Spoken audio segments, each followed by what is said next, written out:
let's get into it. Right, got nearly everybody. So previously, the group of you have set out from Elderthorn.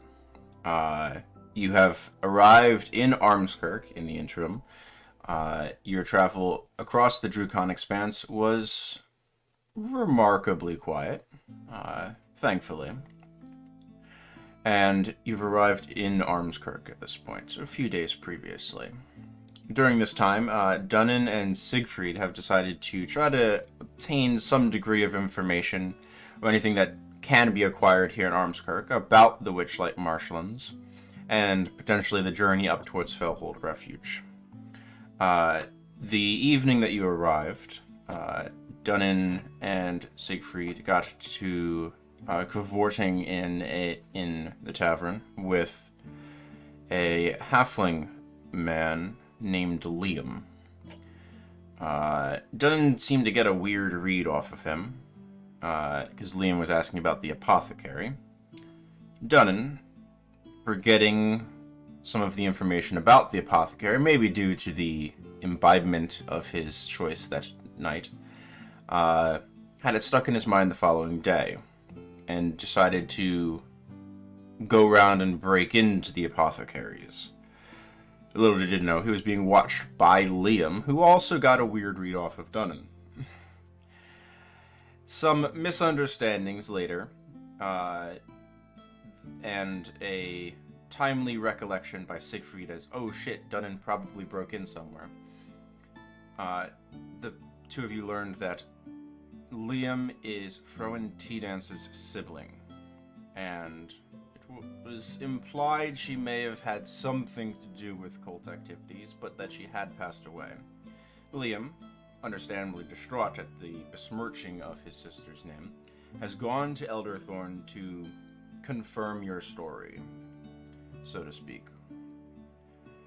We are picking up as the group is getting ready to leave Armskirk, north through the Witchlight Marshlands, eventually to Fellhold Refuge, which most notably is a secured location on behalf of the Iron Fang Monastery to store rare scrolls and knowledge, hoping that this might be a place that harbors some degree of insight into the Bodemall Stones and these various happenings across the land. What would you like to do for today? One question. Yes. Was Ken with us when we were fighting the Chimera? The one with the weird mild magic? Tang was not with you during that. Okay. That was prior to the Jungle Dragon when she encountered the group of you. Okay, then I would wait for specifically Ten and Helly and Aeolus to wake up to share what I learned about the Witchlight Marshes with them. So whenever they came down for breakfast, I would hail them over with all my maps and papers on the table. We'll say that they were waiting for you for breakfast, and you and Dunnan were out of the door so quickly they didn't even realize that you had already left. They thought you were sleeping in. Yeah. We come back really sweaty and panting. Just Aeolus. I hate to see Aeolus. The hells is wrong with you? We found T-Dance's brother. He almost killed Dunnan. Nah, he wasn't close to killing me. You fell down a ladder, Dunnan. You're on your back like a turtle. I'm fine. It's alright. You found whose brother? We had an apothecary in our town of Elderthorn. She was involved in an incident. We don't know exactly how, but she died because of it. But in the end, she helped us. She was the one who led us to where Mayor T-Dance was trying to do that ritual, Aeolus, do you remember? Yeah. The night your house burned down. I remember that. Maya ate the tail. But apparently her brother was looking for her, and I forgot that she had a And they, business in Armskirk. We should have checked that out a long time ago. he stormed off now. Yes. Probably where trying he's to going? revenge his sister. Just Somewhere south. If you any of you are running into a halfling named Liam, just know that's Dr. Tadell's brother. Well, she was tied in because she was a specialist. Yeah, she was Brought she was to, helping with a pregnancy, I believe, right? Yeah, because no one could explain the mayor's daughter's illness. And she was taken out just like what's her face? The She magic. probably, Tiana. she Yeah. probably, she probably figured out what the mayor was plotting. And I mean, that's yeah. why she was dead. I think it was orchestrated by the mayor. I mean, she died the same way Badiana died, and Badiana was taken out because she was onto something, you know? Mm. I'm surprised Oh, none of us have been, ex-nayed. Same. I mean, I think someone tried in my case. If you remember, they sent me to the Yeah. what do you call it? The Pinwood by myself. Luckily, I ran into you. But Yeah. I think the best way we can find out how we need to figure out how they're making these people disintegrate, you know? Like, first Badiana, then Dr. T-Dance. Like, if we can figure out what they've been doing to cause them to decompose that quickly, I think we can narrow down who's involved, you know? Yeah. I've had a few thoughts on that run through my mind, but until I experiment, I don't Sounds ominous. want to spread anything. Also, I point to like the notes. I just like dump it out on the table.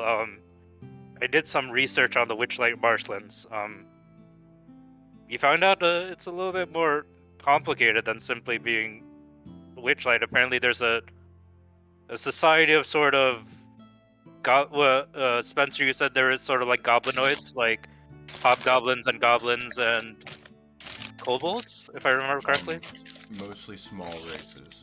Yeah. That are a little bit more easily able to navigate due to the inherent limited weight of their forms. It is easier to navigate said marshlands because you don't sink through stuff.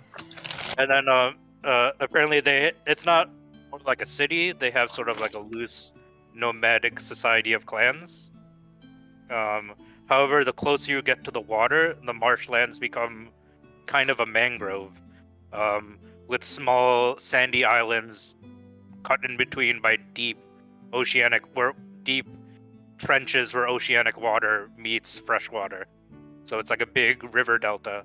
So, Ten, I'm not sure how well you do with water, but we gotta figure something out. And apparently the side towards the coast is there are a lot of sea-dwelling humanoids around there. Like you said, Myriads specifically, I believe. Merrow. M-E-R-R-O-W. Merrow. Yeah. Oh, Apparently there are Merrow in the more mangrovey river delta area. But the rivers are also very deep and spread throughout, so I think they have ways of going pretty far.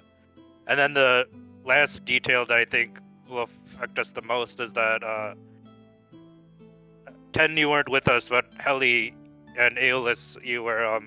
Remember when we were fighting that chimera and our magic wasn't working properly?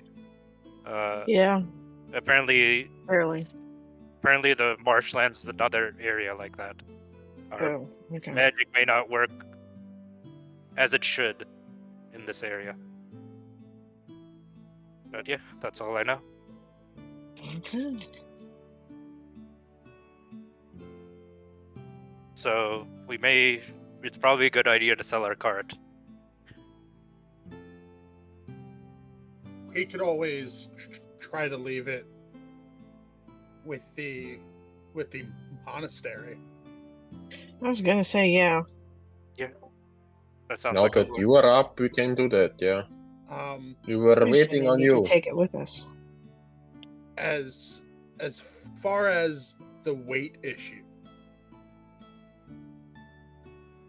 anything that we do not need on our person immediately should go within the bag, even if we have to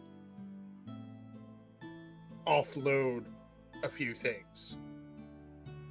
I think the biggest weight has always just been our like food supplies, you know. Well, I mean, Hallie has a bunch of different weapons. She'll just choose her favorites and put everything else away. Like no Yeah, shield. you do have a magic weapon, I believe, Helly, as well. Yeah, I have two. Yeah. Solar Steel Mitigator and the Spellfire Shortbow. Yeah. But the Okay. Spellfire Yolas, Shortbow doesn't work as well for me anymore because of my eye. Spellfire I'm gonna Shortbow still go works with that. fine because of your eye. Oh, don't I have disadvantage on ranged attacks though? It's magic missile. You don't make an attack roll. Oh, okay. Oh, cool. It Yeah. just hits. And it's not disadvantage on ranged attack, you have disadvantage on perception checks and ranged Oh, attacks. don't you just love it? Two 3.5 things. years later. 3.5 years later, I still don't know shit. All good. Yeah, it doesn't So use she'll keep attack the rolls. mitigator and keep the mitigator and the short bow and put everything else in the bag. I'll turn to Yolas. So, Yolas, we are running a little low on money. Could you, if you go to the monastery, anyways, ask if they have any contracts open in the marshlands? We might probably hit two flies with one stone then. If we're going there anyway. I agree. We can fill ourselves up on work while we're up here. If there is any. Well, hopefully. Also, I totally forgot this. Done in the attack we found out at the city. It was done by cultists, Aeolus, and it looks like they went this way. Oh, you mean the one that attacked Arms? Yeah, we found that Knoll clan that had been taken out right outside the city. Their That one, yes. Their corpses had been arranged in the double circle pattern. We didn't notice it until we got like an aerial view, but that's why we came. That's why we thought they might have had something to do with the apothecary, but we got all mixed up and caught in something else. But we still don't know what happened to them, so just keep an eye out, Aeolus. So either the gnolls worked with the cultists, or the cultists took out the gnolls. The gnolls. Yeah, it looks like massacred the gnolls and arranged them in some sort of pentagram to try to summon or enchant or whatever. We don't know. Not a pentagram, but the double circles that seem like that. Some circle, summoning circle or whatever. Okay. Ew. It's a heavily overlapped Venn diagram. Yeah. In a vertical fashion. Okay. And I think it was we found it a couple of hours outside Stark.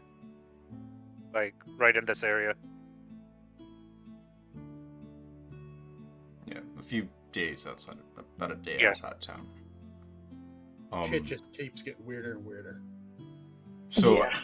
as the dragon would fly, you are 54 leagues, which is 162 miles, from Fellhold Refuge. Through some of which is through some of the most difficult terrain that you have traversed so far. And that is if you go in a direct line. I think I moved you all to the map, correct? Yeah. You're able to see. So you have an option of how to plan that. You know of different dangers and things according to the Witchlight Marshlands. While you're thinking on that, Aeolus, you said you wanted to stop by the monastery? Yes. Okay. Roll me a d12, please. Sure thing. No. Roll d12 on roll 20, Sam. Not in hand. Okay.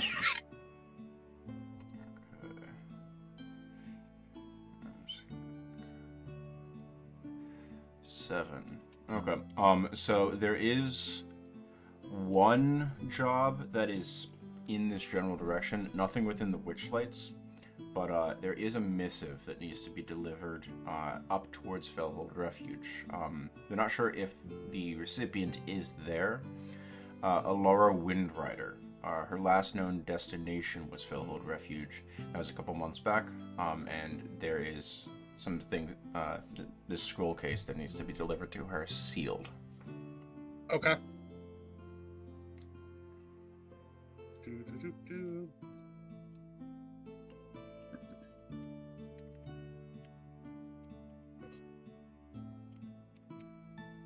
And it'll pay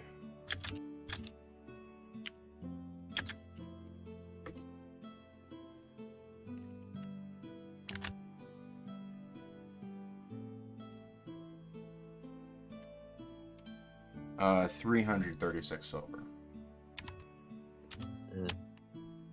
Okay.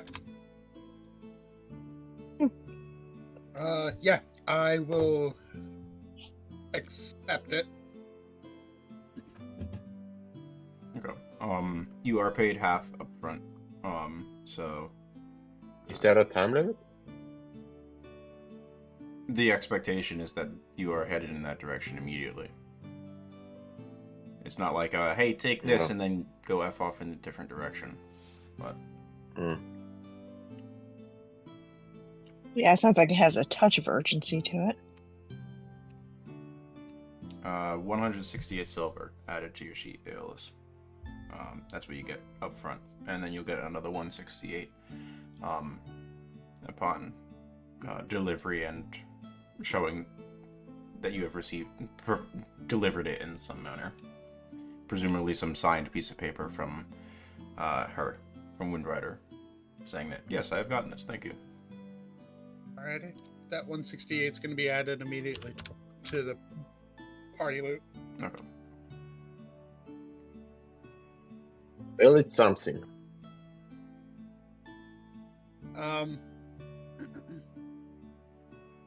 So, without spending too much on this, can I figure out if I would have access to some of the knowledge held in Fellhold? As a full member, you would. Okay. Because the group of you did do the job that you were requested to do as your test, you have earned the ability to access said knowledge. Now, if you die in the Witchlight Marshlands, the rest of the group might have an issue, but you're good. So try not to die, Aeolus. I know that's hard for you, but I'm gonna outlive all of you. That's just how my probably luck will. is. You're Only already because of old. me. You're already The only old, way you're Aeolus. going to survive this is me.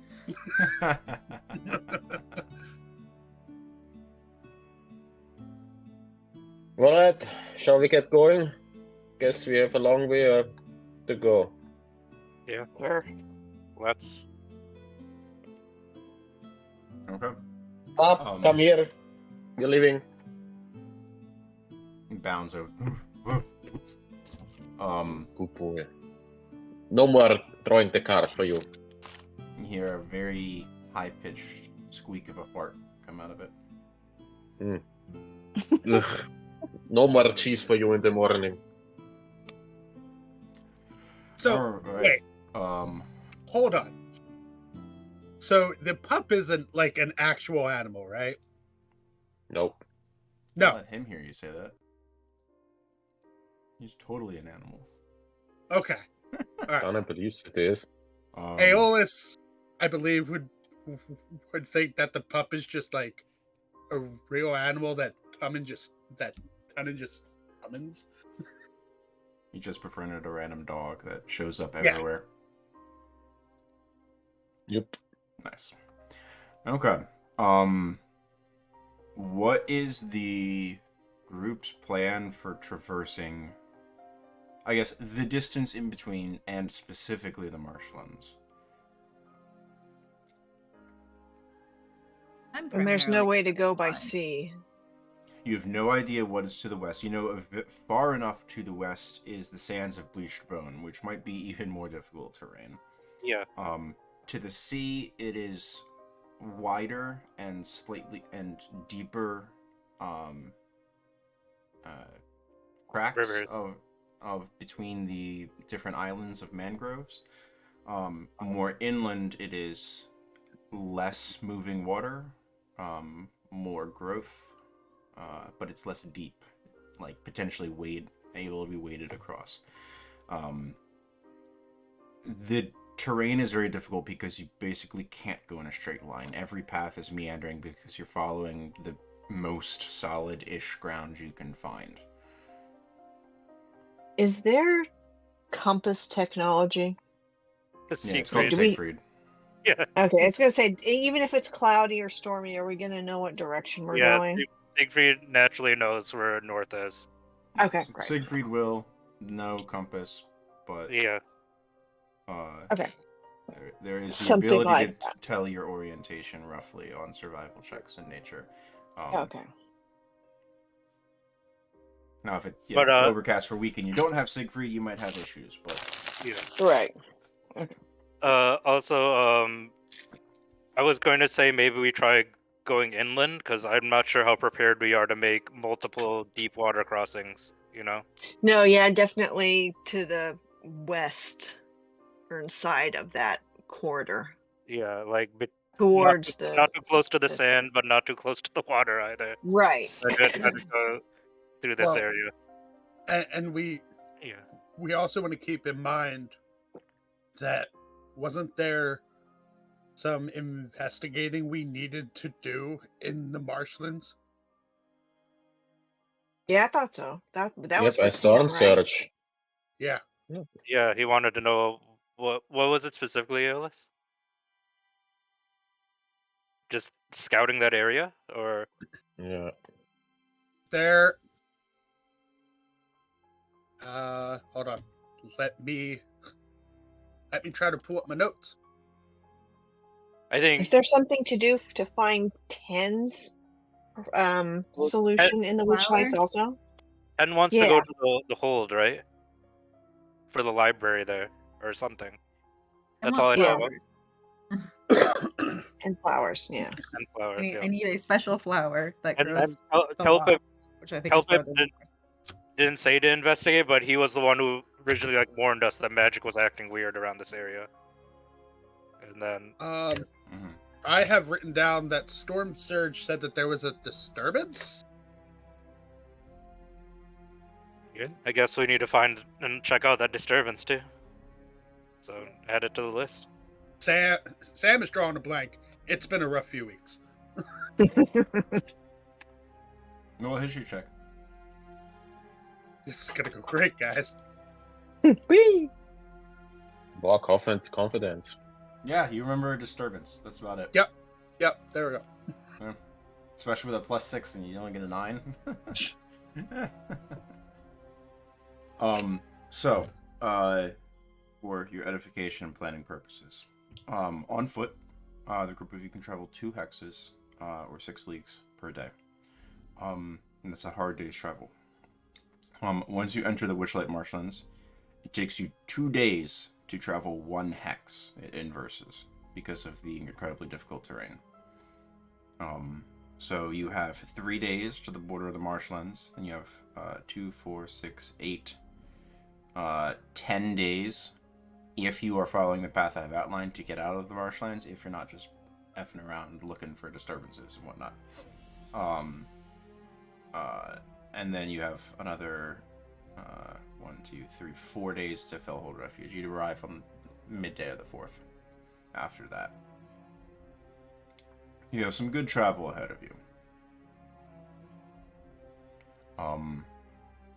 So, just to confirm, virtually everything other than armor, weapons, and probably, I would presume, potions are stored within the bag, correct? I believe so. Yes. And everything that I would personally need, as Okay. far as like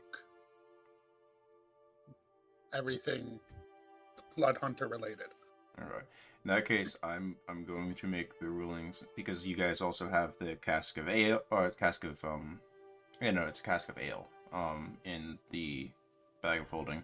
I'm going to say that you are pushing it on the weight limit of the bag at this point. Yeah, so without us storing anything, I'm mathed out our weight is currently 384 pounds of 500 in the bag. And that's before you put anything else in there. Yes, because Okay. the cask itself weighs 364 pounds with how many uses of ale it still has in it. Done. That's been dried Is up there by a now. possibility that maybe Dunnan, you could maybe just kind of like stay sober for a couple of weeks? What? No, are you crazy? I thought you mean, were saying you have to drink more. That would I understand, but pretty sure the throw only reason, away the ale? pretty sure the only reason we survived the Goliaths is because Dunnan wasn't sober. So See?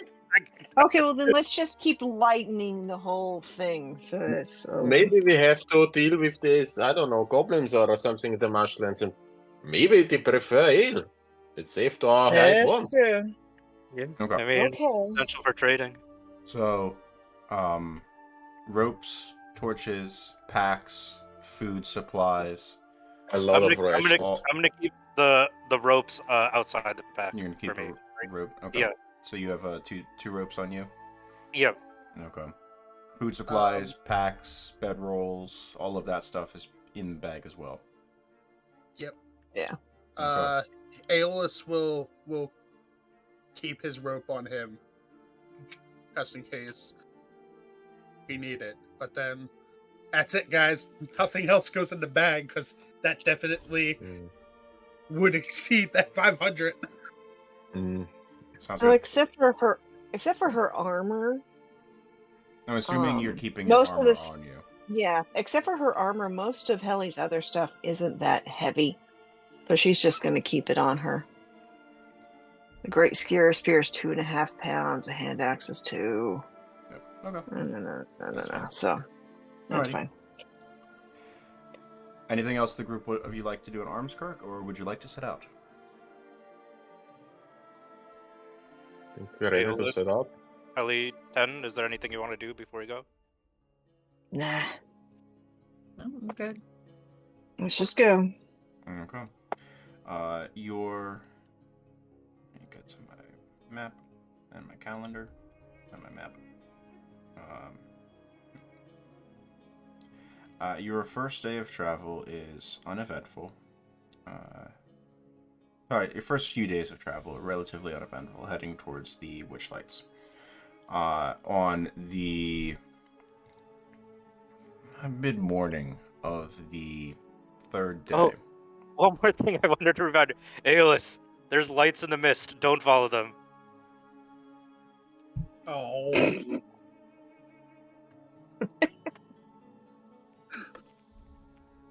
Okay. I mean, we can just put a leash on you and just make sure you don't stray off. But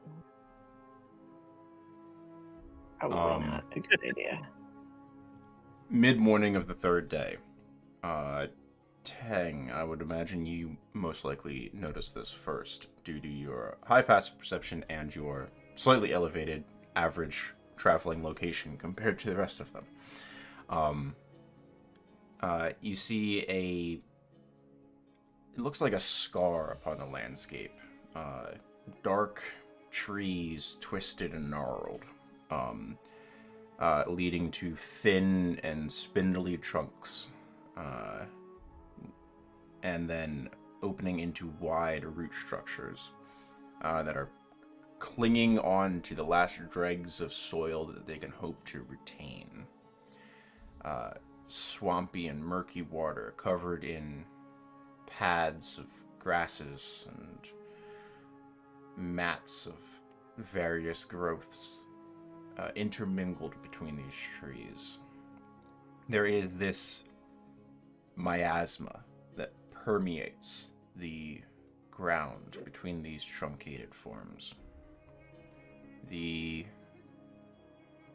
remnants of fallen limbs and branches, waterlogged and preserved thanks to the waters here, seemingly wanting to decay and being simultaneously unable to in any rapid fashion. As the day progresses, these sites draw into more focus for the rest of you. And eventually, you're about an hour from sunset on what would be considered the first real border between here and the Witchlights. You hear the crowing sounds of birds in the evening, the buzz of insects coming from up ahead.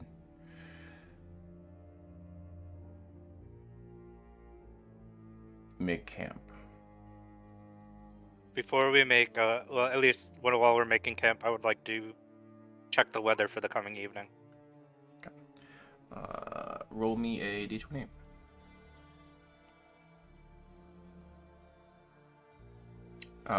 The weather here is supposed to be pleasant. Relatively warm. It is middle of summer, but beyond that, pleasant. Sunny. Okay. Hot. I just let people know so they can set up their camp accordingly.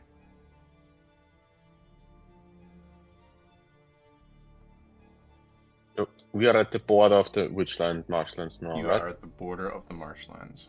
Correct. Okay.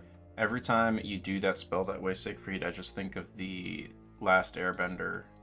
Why would we put out our tarps? It's the dry season. Yeah.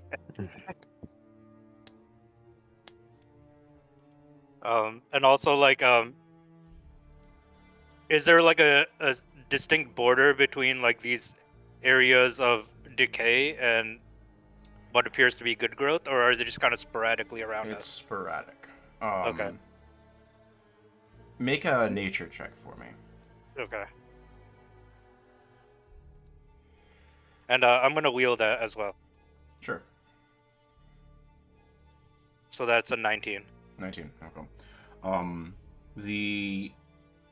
You're not sure what type of trees these are, until you actually like get proper into them, and maybe get a few more sample view, so to speak. But you imagine that they drop limbs every now and then, like most trees do. And it's based on what you see, it just seems to be that the limbs that are dropped by these trees, while things do grow upon them, their form remains relatively resolute because of the natural environment in which they are found.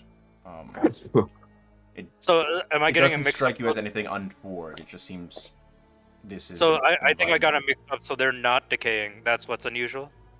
They're decaying slower than you would expect, like if something Okay. dropped in the Pinwood or something dropped near the mining camp or the logging camp. Mhm.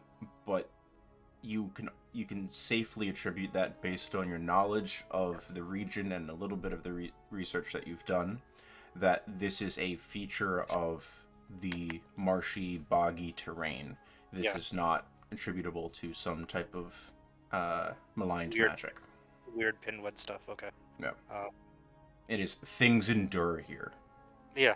And then I guess right before I'd go to sleep, now that we're further into the marshlands, I would try and use my Blessing of the Trials to um,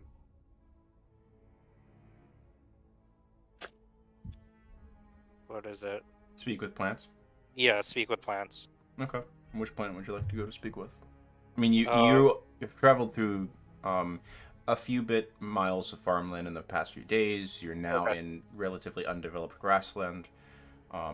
The trees and are starting to become a bit more sporadic over the course of today's travel, and now you are at this very heavy tree line that is your border of entering the marshlands. It seems like this was the point where people decided it was not worth it to harvest lumber anymore. so I guess I would. Are we on a trail right now, or is this where the trail sort of ends? No, you've been trailblazing for the past day. Okay. So I would Once you just got past farms, there's no established yeah. trails. So I would just go up to one of the trees on the tree line, I guess, and inquire. Maybe an older one, a bigger one, Okay. and I'd be like, hello, we're looking to travel into the marshlands. Is there anything we should know?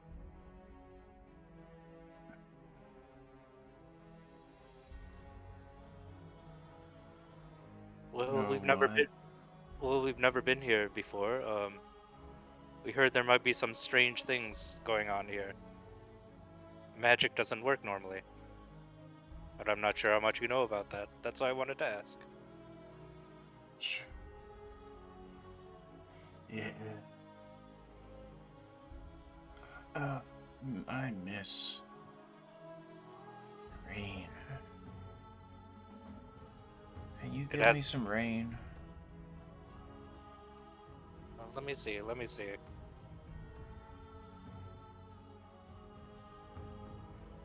Uh,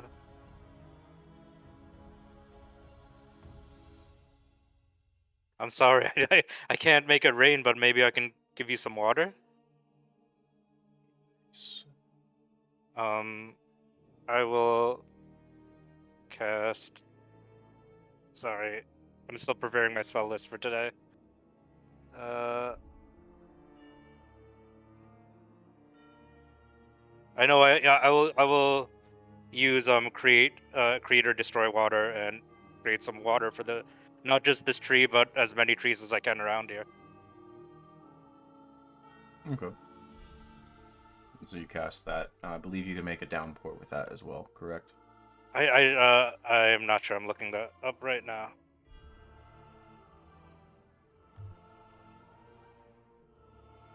Like a localized downpour, but a downpour. Okay. Yeah, yeah. I was just looking because I definitely know I can't cast what Yeah, is it? yeah. Control weather.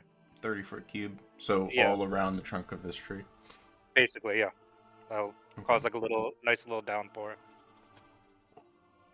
That's the stuff. Thanks. Uh, you going in here? Man, Yeah, we have to cross to get to uh Hellhold Refuge.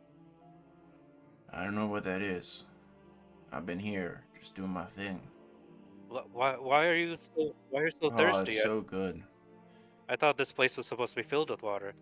I mean, it's all nasty. Oh, salty, you mean? Sure.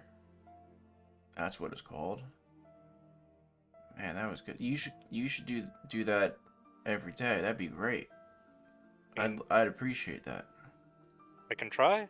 Uh, I I have limited magic, but it is something I can keep up on. Have you seen anyone else come here before us? I mean, lots of people come through. None of them stop to talk to me. I'm not important in them.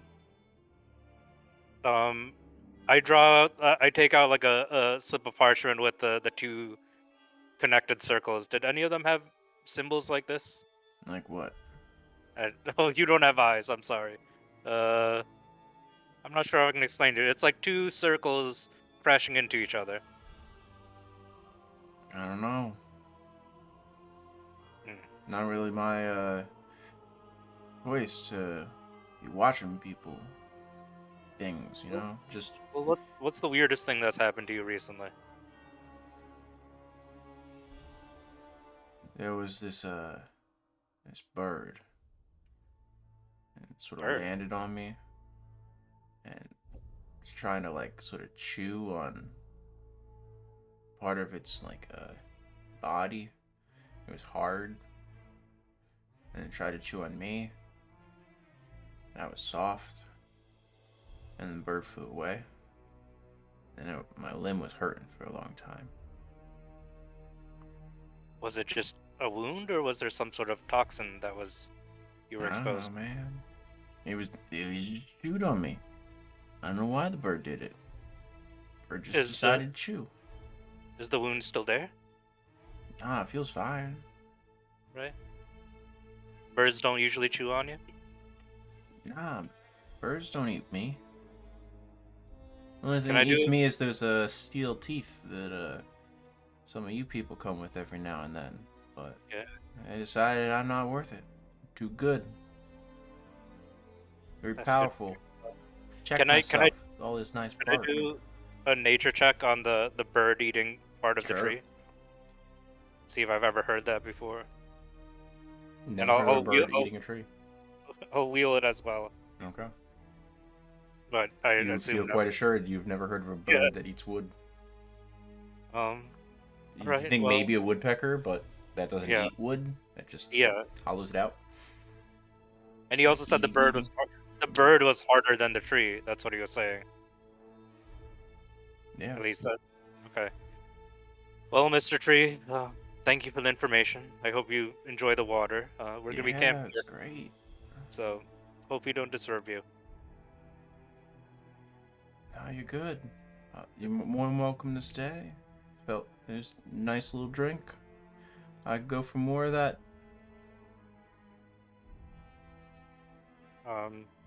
Yeah, I'll cast it one more time. That's the stuff. Thanks. And then Thanks, I'll little go guy. Thank you. I'll go back to the camp and say, the tree didn't know.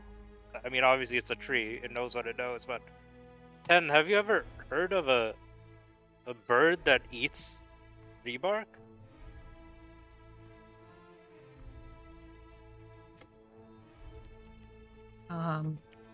Have I? Make a history check.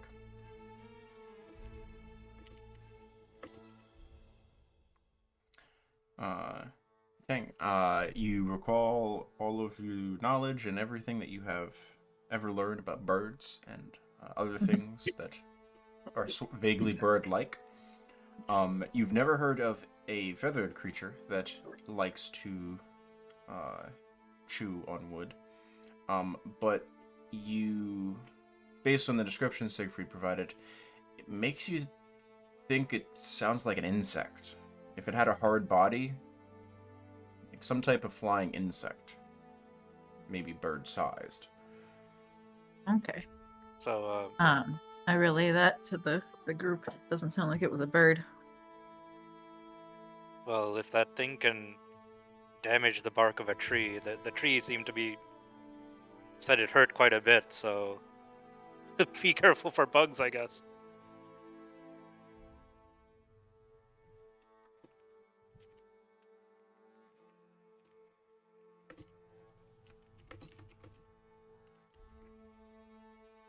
Okay.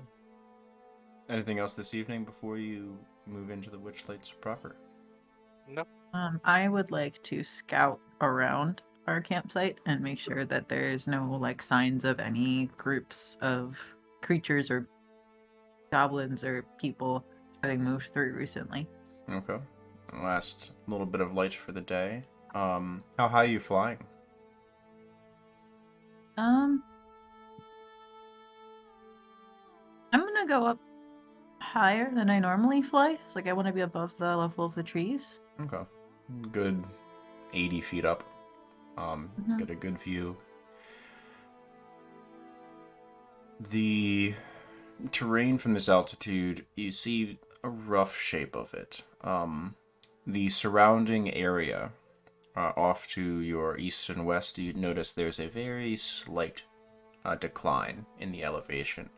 And you recognize that that's how people determined where the border of these marshlands were, was once it dropped beneath a certain elevation and the water remained after rains and floods. There was no point in trying to clear that space. You do not see any evidence of cook fires, camps, remnants of travel in any regard. Just using your passive as you do a few lazy circles and widening arcs.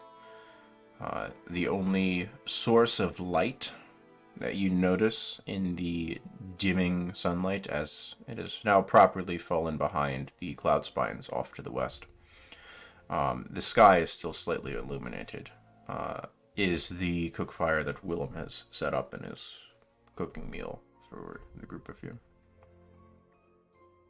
Okay.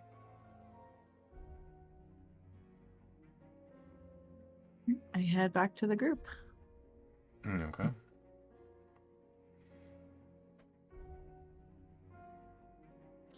Are the group of you setting a watch for the evening? Yeah. I imagine Sigrid would probably take the watch when at first light. Okay, so last watch. Kelly will take whatever anybody else doesn't want. I think generally Aeolus took first, and then Dunnan took like the one before me, and then Ten and Helly did theirs together, which I think was the second. Yeah, so I'm best in the middle of the night. Being an owl and all. Yeah. Okay. I'm okay with that. Aeolus. Roll me a d4 and a perception check. Oh yeah. Oh no.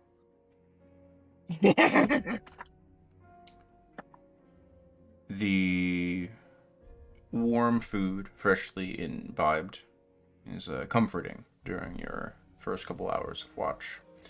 The evening is still unbearably hot, to the point that you notice some of your companions haven't even pulled their bedrolls up all of the way. The buzzing of insects, swat a couple mosquitoes, and trying to use you as a fresh feast during that time, but your watch passes quietly without incident. During the watch, Yes. as I notice the insects, Mm-hmm. can I try to work, or can I workshop something for the group to keep the insects off of us? Are you? Like either like taking the dirt and the mud or something to try to create like a smoke Like a that would repellent just or like a smoke? like a pellet. Okay. You're proficient with herbalism tools? Yes. Okay. Make me an herbalism tools check with disadvantage because you're working with materials that you currently have rather than having materials specifically for this purpose.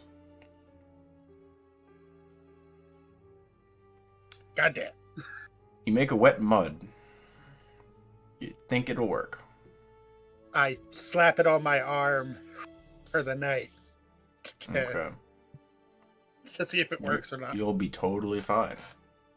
Awesome. All right. You rouse Teng and Hellerest for theirs. I'd like you, one of you to roll me a d4 and both of you roll perception checks, please. Ellie, do you want to roll the d4? Sure.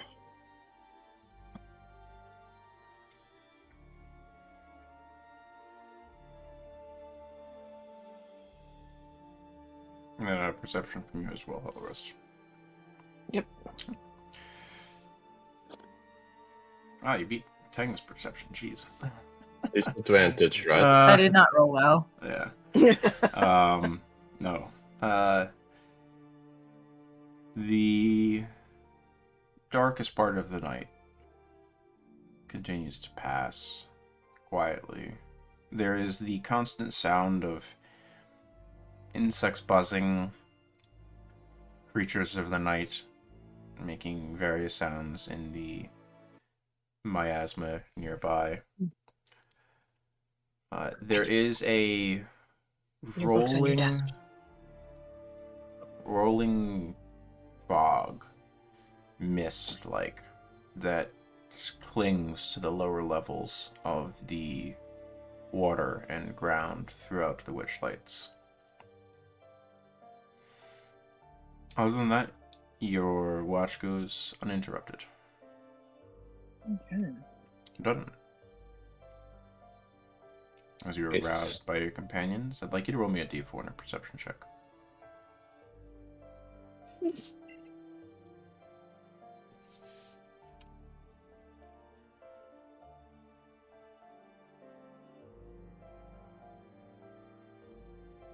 All right. Oh my god, please don't say it that way.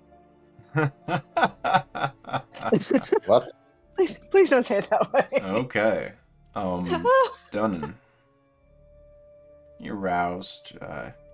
Take some time to secure yourself a nice bracing stein from the bag of holding.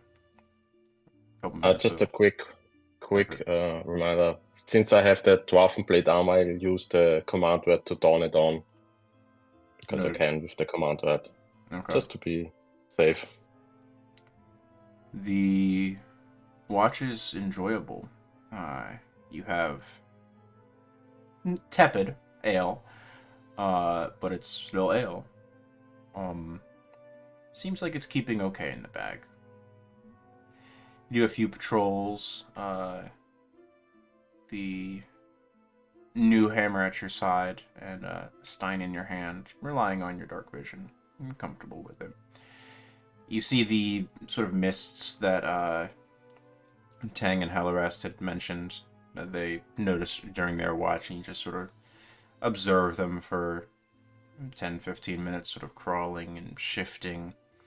It's like the very slowest bubbling of soup you've ever seen. It's like thick. Sticks in your mind for a moment.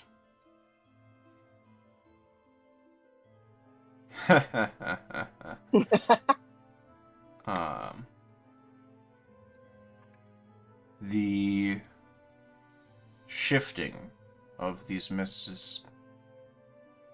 it's curious. You get a little bit closer and sort of just watch, and you swear you see actual sort of bubbles coming up through these mists here and there.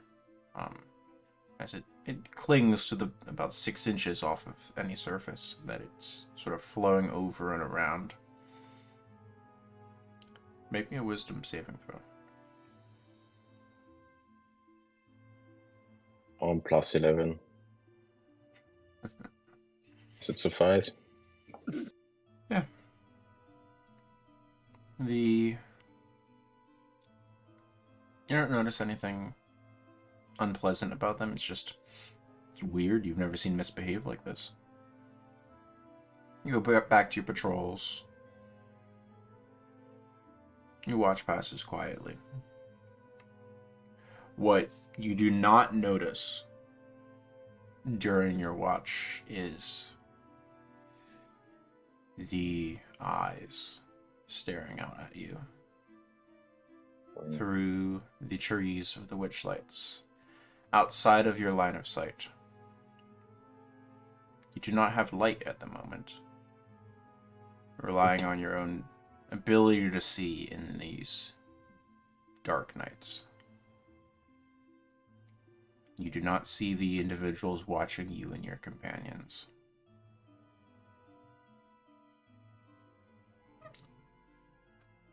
Siegfried, presently you are woken up by Dunham. Alright, I will take my watch. Roll me a d4 and perception check, please.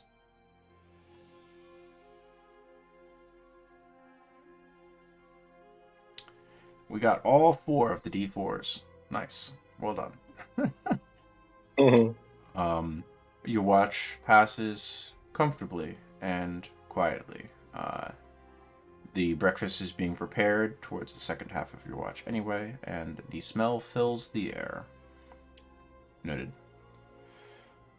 Eventually, everyone is stirred to consciousness by the smell of food and the clattering of plates being set in front of your faces. Aeolus, roll me a Constitution save, please.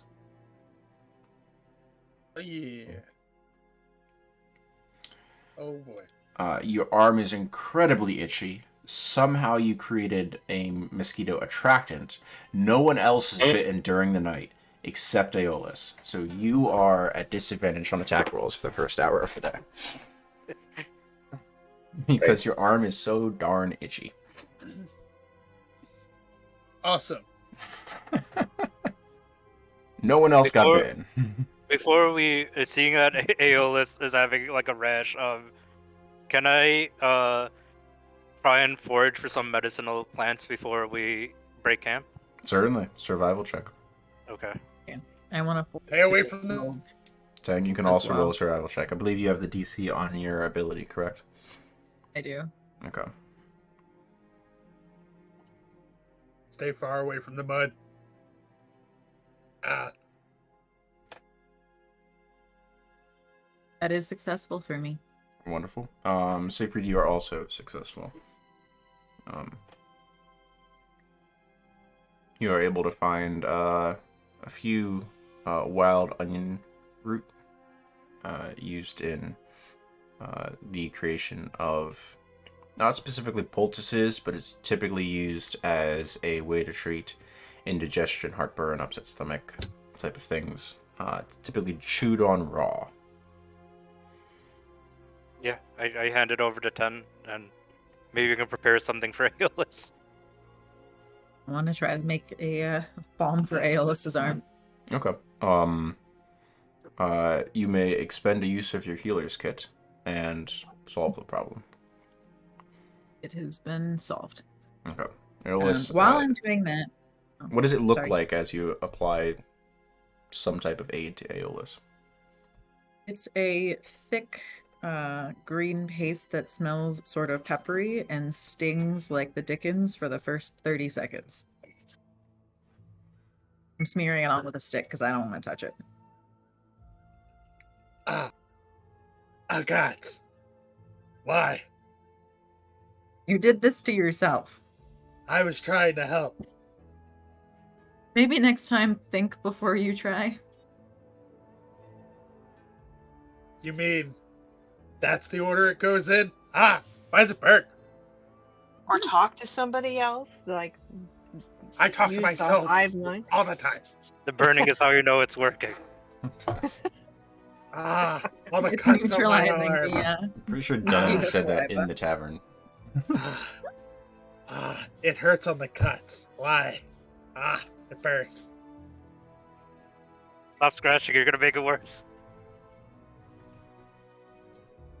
After In- about 30 seconds, the stinging goes to numbness and it stops itching. You no longer have your disadvantages.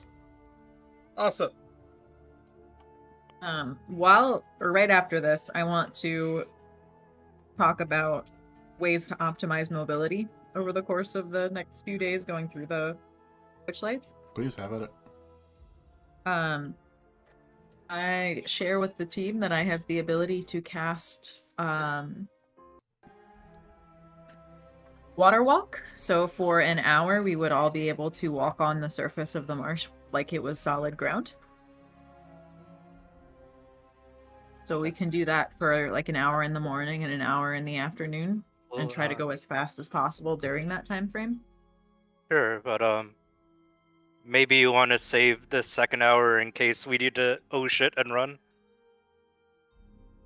Well, I can cast it 3 times in a day. Oh, okay, all right, that makes sense. So I was thinking 1 in the morning, push as fast as we can, pause for a rest, normal going through the marsh, and in the afternoon we can do another hour-long burst, and that still gives me an extra like spell slot if need be later in the day if we end up in a no shit moment. Yeah. I think that's appropriate, but just be careful. We were warned that magic doesn't work exactly as we expected, so if anything weird happens, let us know. Okay. I also prepared this spell as well in case any of us need it. Water breathing. Oh, nice. Nice. Water breathing have ritual casting on it or no? I don't believe it has a ritual casting. Let me double Okay. check.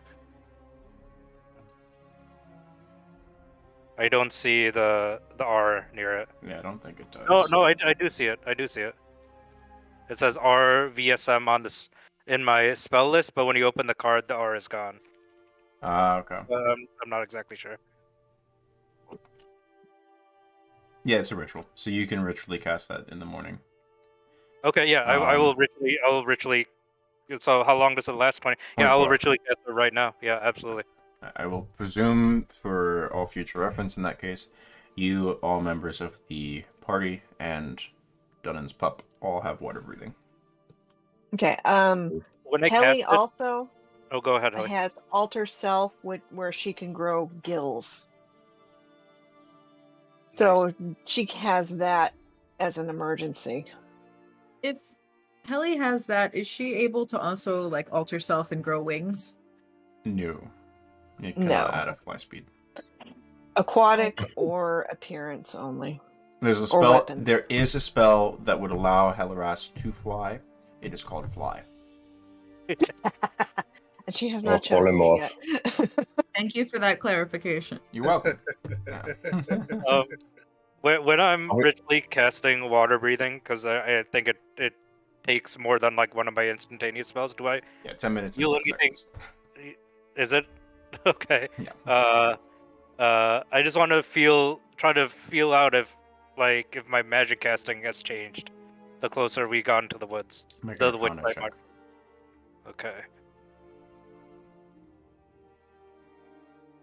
I'm gonna wheel this one as well. Sure. So that's a 24. 24. Very good.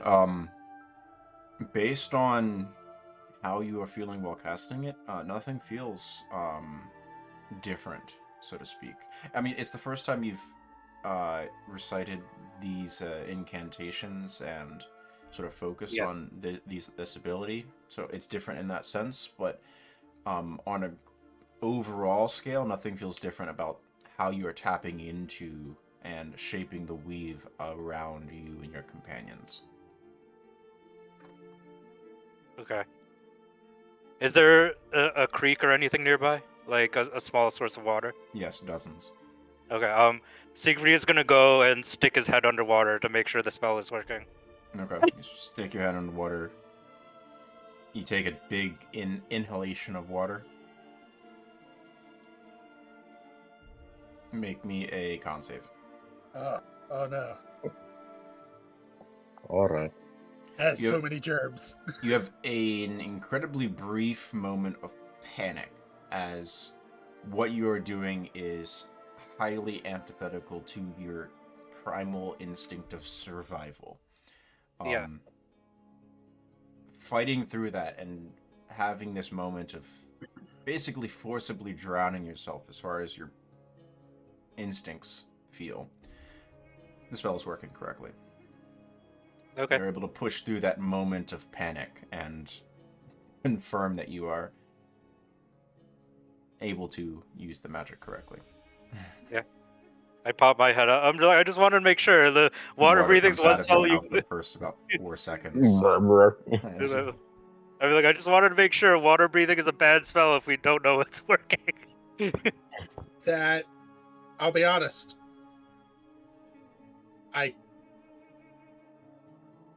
was worried for a second.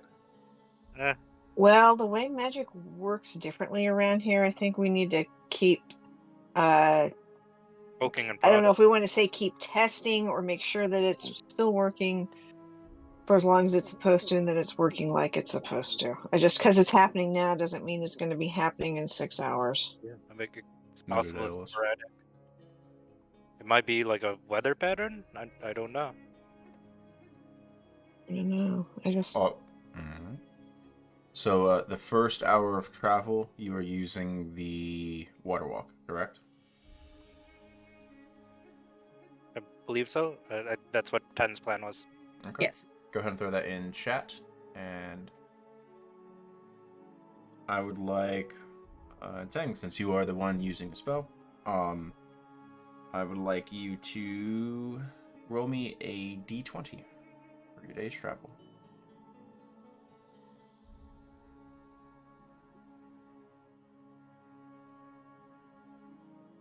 Oh. Ho ho! Starting out strong. Oh, Ooh. I don't like that. Okay. The first hour is relatively comfortable. Almost immediately upon entering the marshlands,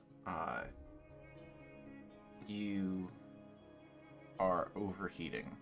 It is very, very warm betwixt the trees here. The humidity is ever present and easily adding 15-20 degrees to the feel of the temperature. I'd like anybody who is trained in nature to roll me a nature check. So if you have proficiency. Oh shit! I'm gonna wheel that as well. Sorry.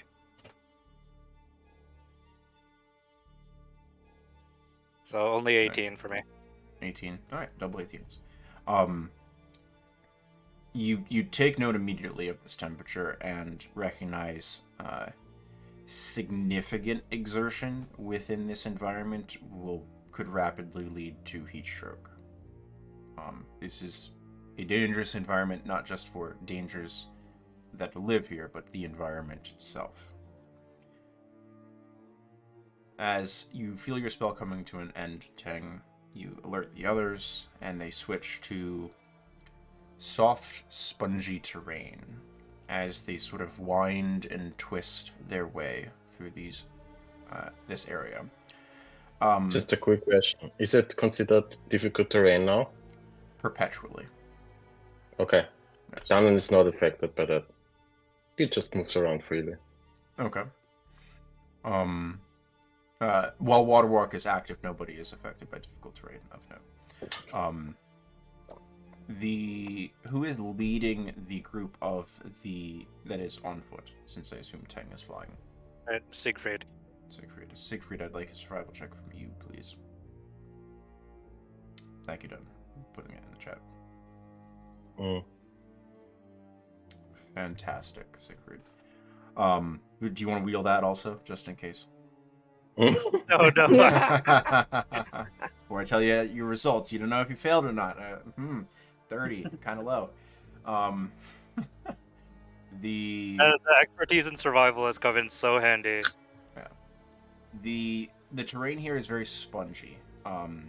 This sphagnum moss that sort of covers most of the clumps of dirt and rocks that these trees are sort of holding onto. These root bundles have sort of clawed this earth and done their best to prevent it from being washed away by floods and their shifting tides that you presume affect this place, at least in some degree, over time. Everything is damp to your foot, and presently all of your feet, except Tang, are soaked through. Those of you with magical abilities, you can dry them out, either shape water or prestidigitation, as you go, but it is notably uncomfortable as you proceed. The day progresses, and as you continue sort of winding and twisting this pattern through, there's this ever-present buzzing that has been getting progressively louder as the day is going. It is nearly deafening by midday. Like cicadas? Yes, cicadas. It's this insectoid buzzing it's a cacophony of different tones and volumes, and it's creating this discordant harmony throughout the space. And you surmise that it wasn't so bad when you were on the perimeter of the marshlands, but now that you have entered properly and are pushing through this space, it is surrounding you at this point. You are being incubated in this sound. Teng, what is your passive perception? I believe it's 18, right?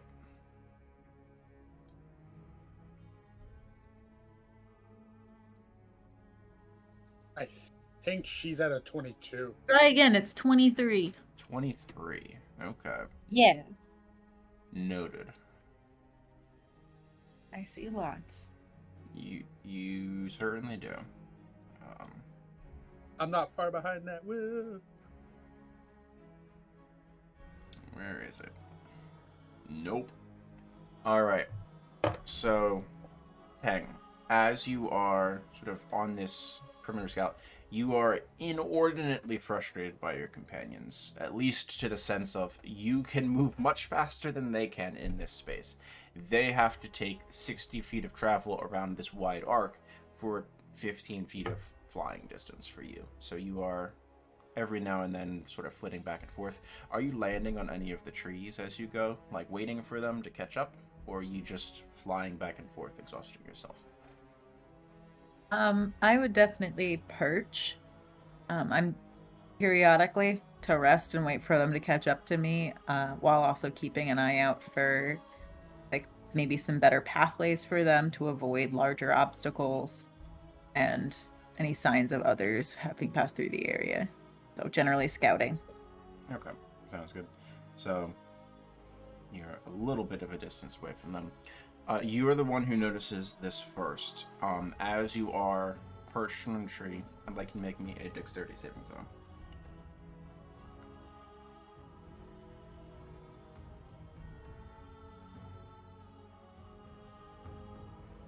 Seven. Okay. I'm not rolling well today. No, I'm going to move you all to a map.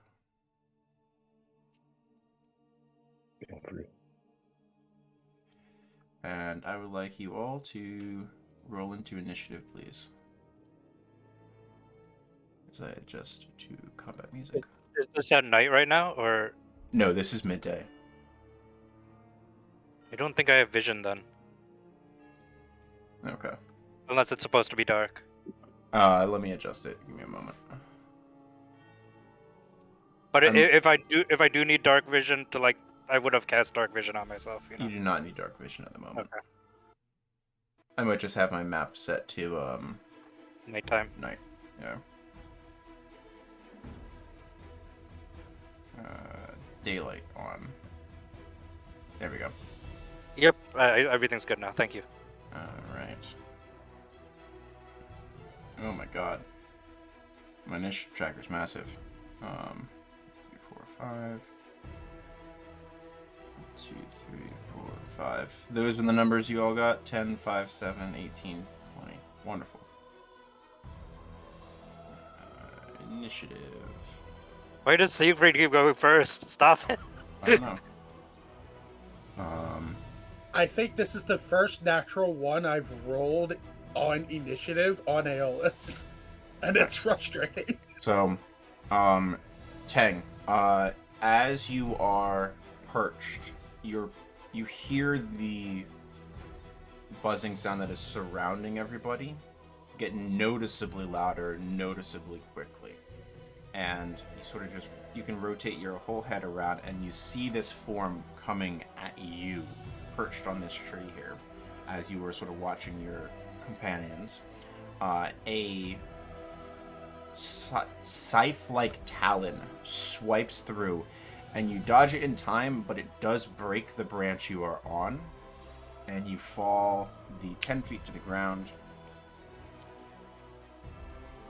taking 5 points of falling damage. So you are currently on the ground because of your poor dex save.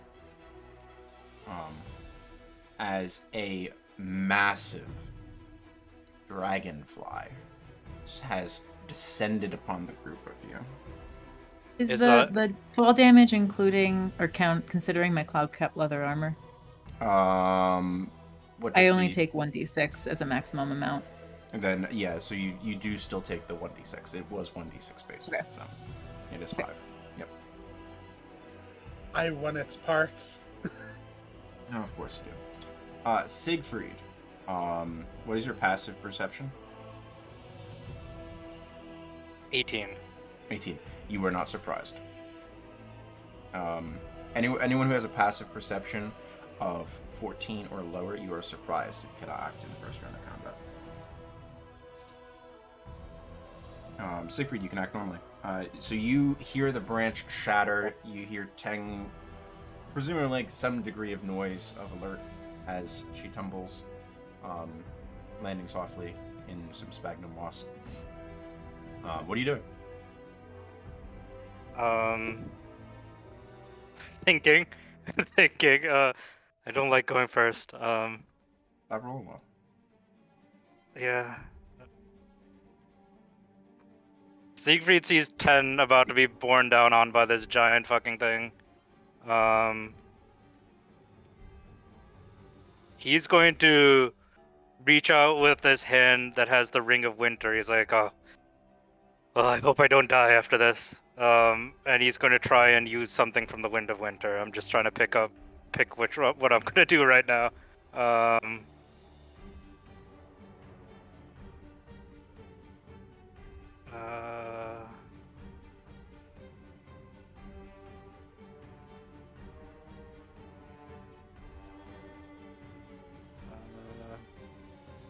I want to try Flesh to Ice. Flesh to ice. Con save. Okay. And it's Flesh to Ice is 3 out of 12 charges. Okay.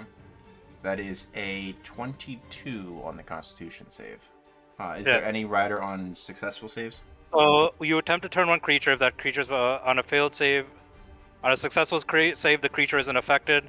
A creature, so I think nothing happens. Okay. Noted. Oh, it has to. If it's successfully, so the creature isn't affected. A creature restrained by the spell must make another con save.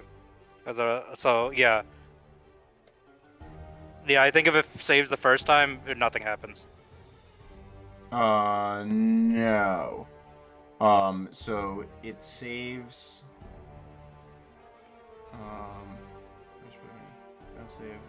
Flesh. It looks like it has to make saves until it either has 3 successes or 3 fails, Yeah. Yeah. right? I think it has to fail the first one based on a successful save. Yeah, So if it that's fails what the I would first do. one, then it has to keep making saves to try to. I don't know. I'm gonna roll for it. Highs or lows? What do you want, Siegfried? Eyes. Okay. 50. Highs is it has to keep making saves regardless. Lows, the spell is done. Lows, spell's done. Yep. Okay. So as you unleash this, you see parts of its form start to have this sort of blue tinge to it before it sort of shakes off this effect, and you feel the spell break. It's a new Yeah, you thing, see you're not kind of- used to it yet. You kind of like see Siegfried like shaking his hand out. He's like, oh fuck, it's too powerful. It's Anything the else? first time Siegfried has cast a 6th level spell, so yeah. That was my action. That doesn't count as a leveled spell, right? Because I used an No, item. You used an item. Okay, let me see what I can do with the bonus action. I am going to go into Great Tree mode with a bonus action. Noted. What does Guardian Great- of Nature? Okay. Yeah, it gives me Tree. advantage on wisdom attacks, and then 10 feet around me is difficult terrain, but it's already difficult terrain. It's also flying. Yeah. All right. Noted. So you are big. You got all woody. That brings us to the gargantuan dragonfly's turn. Tang has fallen. Doesn't care about that anymore. It's going to use some of its movement speed to move to here. And make its multi-attack against you, Siegfried. As it's continuing to buzz forward, you see it rotate its body slightly and start with its barbed tail. 22 to hit you. That hits. I'd like you to make a Constitution saving throw against poison, please. Don't think I have anything that helps me with poison, so here it goes. And you are outside of Dunnan's aura. So Good that, save, though. 25. Yep. You feel your form. It try to lock up your form. Whatever this poison is, you do not want to get tagged by it. You do take 26 points of piercing damage, though. I'm going to Stone's Endurance. Noted. Okay. And I believe you have temporary hit points from a tree form, right? Oh yeah, I forgot about that. You have 10 temp, and you can Stone's Endurance as well, if you'd like. Yeah, okay. I will. Let me do the Stone's Endurance. I'm just gonna keep track of. So I think so. There's 10 temp hit points go through. So how much was it? 22. 26. 26. So So 26 it goes down minus to 11. 15, so you take 5 of regular. Okay. Yep. Yeah. And 5 I into have to your make- hit points. I have to make a con save. Yes, which would be DC 10. You're good. All right. Second attack. It is going as it sort of rotates around you, seeing that the tail was ineffective, and sort of feeling like you're kind of a tree. It's going to change its focus towards Dunnan, and its 2 talons are coming at you, Dunnan. First attack is a 15 to hit you. No, sir. Okay. I like to think when I Siegfried got a uses. shield. I like to think when Siegfried uses Stone's Endurance as a tree, he becomes like a petrified tree for a second. Second Oh. attack, Dunnan, is a 20 to hit you. Yeah, meets it, beats it. Okay. That is 17 points of slashing, and Yikes. the wound is currently bleeding out. Until the end of the dragonfly's next turn, it has an increased critical range against you. Is it a magical attack or? It is not. So it is Is 14 it points. within range now? Yes, within 5 feet of you at this point. Okay. Let me mark a thing for bleeding out. We'll use that. We'll use this. There you go. All right, that'll bring us around to Teng, currently on the ground. Tang is going to stand up and take off, get back into the air. And I'm going to cast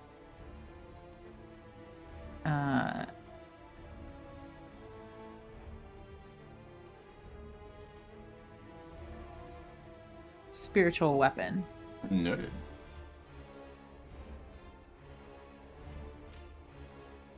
You may pull out your spiritual weapon. How do I do that again? From the journal, I believe we made you a...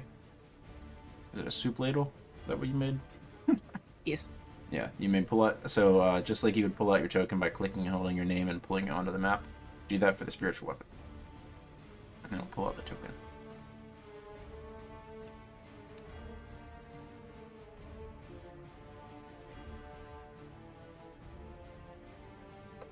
It is not wanting to do that. 1 second. I will.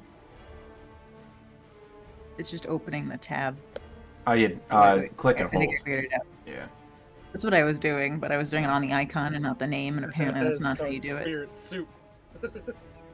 Okay. There you are.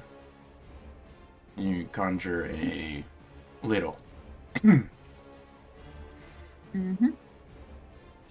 And then it is going to attack the thing. So that is, I believe, on my character sheet, correct? I can just click the Should be, spiritual yeah. weapon. Yeah, you might be prompted for level, but yes.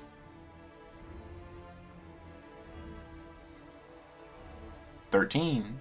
13 does not hit, as it clatters against the hard carapace of the dragonfly. No effect. You still have an action.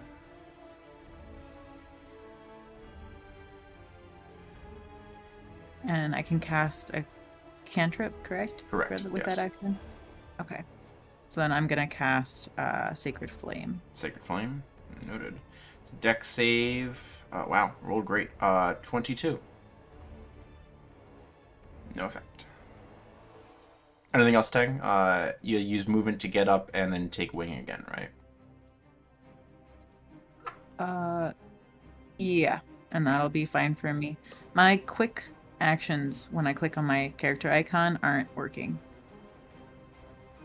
They're not showing up top. No, they show up top and then it says no character was found. I think because we changed my name and added the G. Ah, gotcha. It's I know not what it tracking is. through. Yeah. Thanks.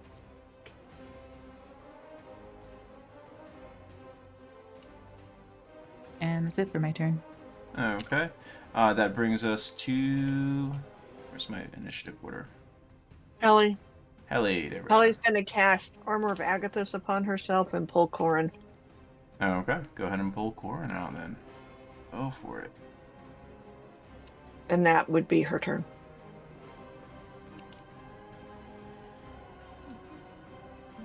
Alright. Does the Sacred Flame now work? That's Sacred Flame. Yeah. All the relevant information is there, right? It looks like it. Wonderful. You didn't get any error, right, Tang? Correct. No error. Alright, Chest, Toll the Dead as well, please.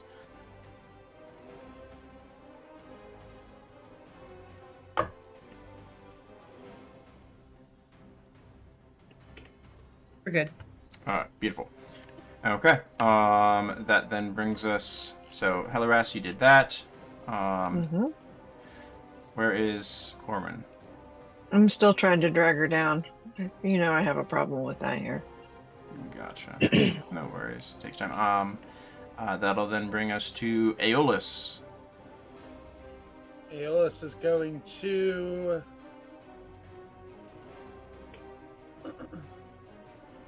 as a bonus action, is going to attempt to amplify Blood Curse of the Binding. So that... Any creature, regardless of size. Noted. I was about to say, it's bigger than large. Okay. Strength saving throw, speed 0. Noted. Does a 17 pass? Yes, it does. Okay. Seeing that didn't work, Aeolus is going to try to move in a flanking position. Is this difficult terrain? It is all difficult terrain, yes. Okay. It is also 10 feet in the air. Like, it is... Oh. It is in position, and it is large enough that it is threatening to Dunnan and Siegfried, and they are able to swing back at it, but you would not be on the opposite side of it from Siegfried or Dunnan in that situation, though. Well, You're all fighting a pinata that's hung a little bit high. I am going to...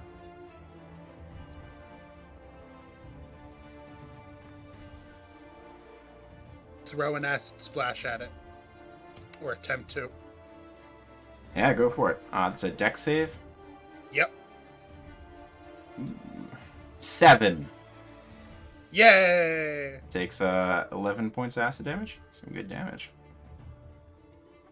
Okay. Anything else, Aeolus? That is it. Okay. It is the dwarf's turn. Dunnan. Bring up the rear. Alright. Just because you're massive doesn't mean I'm scared of you, so bonus action. Close one. Okay. Yes. 1 and 2. Okay. So you hit with a melee weapon. I assume you're making a melee attack, not a thrown attack? Yes. Yes. Okay. I guess I pressed the wrong button. All good. They're both strength based for you. So 21 hits, 13 misses. So that is 10, 11, 12 But plus is it 3. frightened? So that is one. So let me get the damage first. So we got 15 Yeah. points of Right. damage. Can I wheel? Oh, you already used my reaction. Never mind. Yeah, you Stone's Endurance. And then it is a Wisdom saving throw or be frightened. Ooh. Wisdom. If it is frightened, can I Roll- attack with advantage then? Oh, the second attack would be. It rolled a Yeah. 13 on the save. What is your DC? More 14. 16. 16? No, 16. Yeah, Oh. It is frightened. Why is your DC say 13? It's weird. I don't know. You know, the spell cards don't seem to have accurate DCs based off your character. It's 16. It says 16 on my sheet. So. Yeah, all good. All right. Wrathful. So yes, make Okay. a Now there it says 16. very strange. Yeah, I don't know what's going on. Yeah, go ahead and make just another D20 roll. Yeah. For your second attack roll. Mm-hmm. Nope. Nah. Yeah, that's worse than your first one. Nah. Yes. All right. Did take the damage. And that is frightened till the spell ends. So mark down concentration for you. And I will mark frightened on it. We'll say. Am I bleeding now? You are still bleeding until the end of its next turn. You are bleeding out. It's next turn. Okay. Yeah. Okay. All right. That brings us top of the order, Siegfried. All right. Other spell didn't work, so I'm gonna. Sorry, look up how many charges. I spent 3 charges of the Ring of Winter again, and this time cast flaming, freezing sphere on it. Ooh. All right. Let's bring up spell description. There we go. Suppose in 60-foot radius sphere. Each creature within the area must make con save. Okay, on a failed save, creature takes 10d6 cold damage.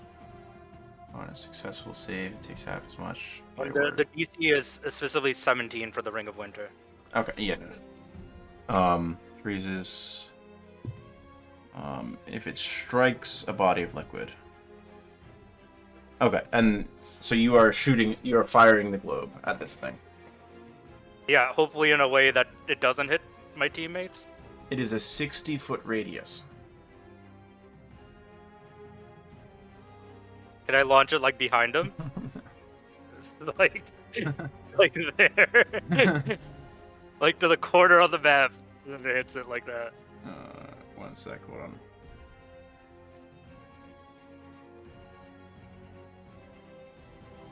on. Make a perception check for me. Okay. To see how well I can aim it. Yeah. Okay. That's fair. And this is the first time you've ever used the spell. Okay. We'll say that you aim it in such a way that you do not inadvertently place yourself within the radius. Yeah. You know, the group sees Siegfried launch this orb into the darkness, and he's like, that didn't seem like it worked. And then suddenly there's a massive explosion of ice. Yeah, this is a con save? Yeah. Yeah. Natural 1 actually fails that. So that is 38 points of cold damage. Nice. It did not like that in the slightest. I assumes not. Yeah, no. Okay, so nothing. The water is frosted over, but it is not frozen because you did not target water with it. Anything else?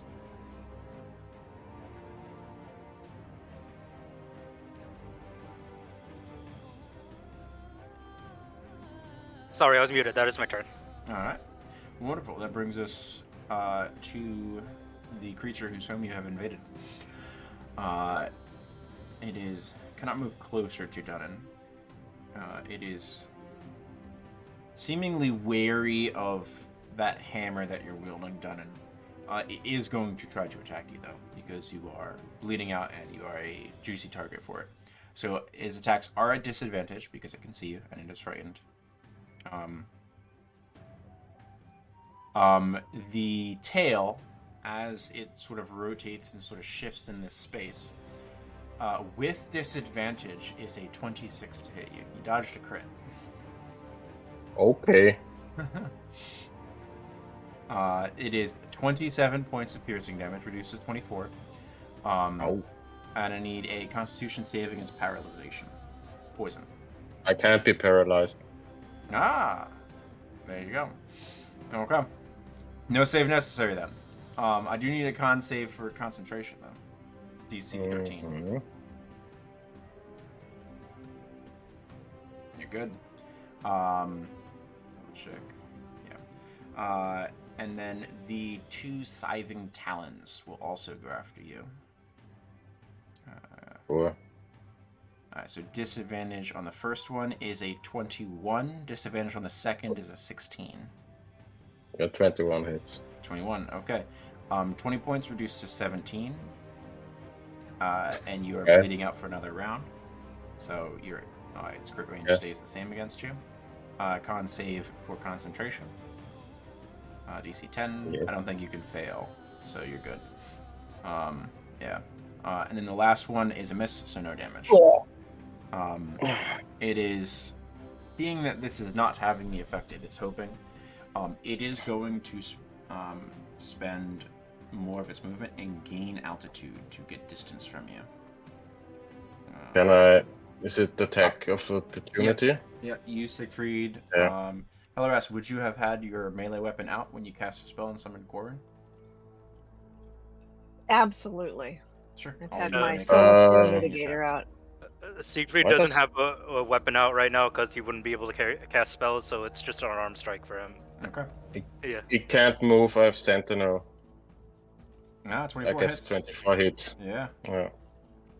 Alright, it stays at 10 feet of elevation as you just sort of swing out, hit one of its legs, this scything talon, and sort of missed you, and grab it with one of your hands, really messing it up its flight pattern and crashing it inside of a tree for a moment. Alright, it's staying there. Brings us to 10.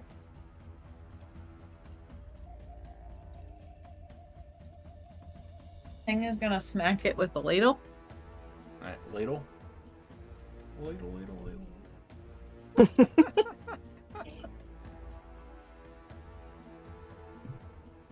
17 hits. 6 points of force damage. Alright. Action. Movement. And for my action, I'm going to cast Guiding Bolt. Ooh, nice. Go for it. Yeah. You cast it. Doesn't go anywhere. Oh my. I'm a little disoriented from hitting the ground. Yeah. Are you? You currently have 15 feet of elevation back towards the tree where you were. You staying put where you are at that point? Just flapping. I'm gonna fly a little higher, Okay. Sounds good. so up 10 more feet. Yeah, just change your 3 to a 5, and that'll bring us to Hellerest. Okay.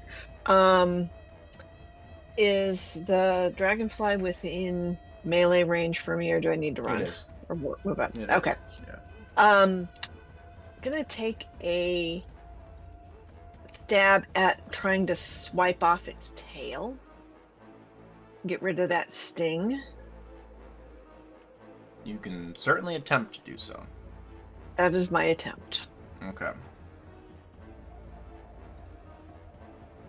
As it is sort of shifting and moving, even this targeted strike, you do land a blow. Okay. I was gonna wheel if she missed. Is wheel attack rolls also, or is it just ability checks? But let me double check. I'm not sure. Pretty sure it's just ability checks. That makes sense. Otherwise, it'd probably be pretty powerful. Let me. Yeah. Wheel. Oh no, attack roll, ability check, or saving throw. And Yeah, saving throw. it's great. Oh, shit. 21 does hit. As you make a thrust, followed by this sort of swiping motion to try to find some type of purchase, you get about 3 inches into this tail. It is pretty dense. This thing is, the inside of this thing's form is corded muscles, due to its size. And you feel that you are not close to the damage threshold needed to remove something from this creature, but you are able to hit it accurately. Okay. So that is 7 points of damage. Nice. There we go. And then, if I picked Corn up, could I launch her at it? See if I Sure. could stick her to it. Sure. Why not? Okay. Uh, So throw I'll Gorin. I'll what say, do I roll for that? Make an attack roll for Corin. If she hits, she can grapple on. If she misses, she's flying past it. Okay. Yeet. Did they hit? Or 15 Please. just hits. okay. Definitely gonna wheel that one. Alright, there we go. Alright, so Corin is currently sort of clinging to the middle of the back of this thing and just sort of tearing into it. 9 points of force damage. Okay. Yay. Okay, that's my turn. Alright, that'll bring us around to Aeolus with Dunnan on deck. Um, Fucking Sentinel, man. Oh, it had the Aeolus. wisdom saves for fear.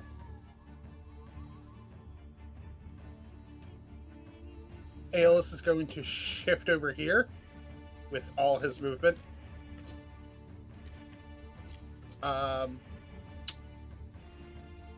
And I'm going to pump a Cure Wounds into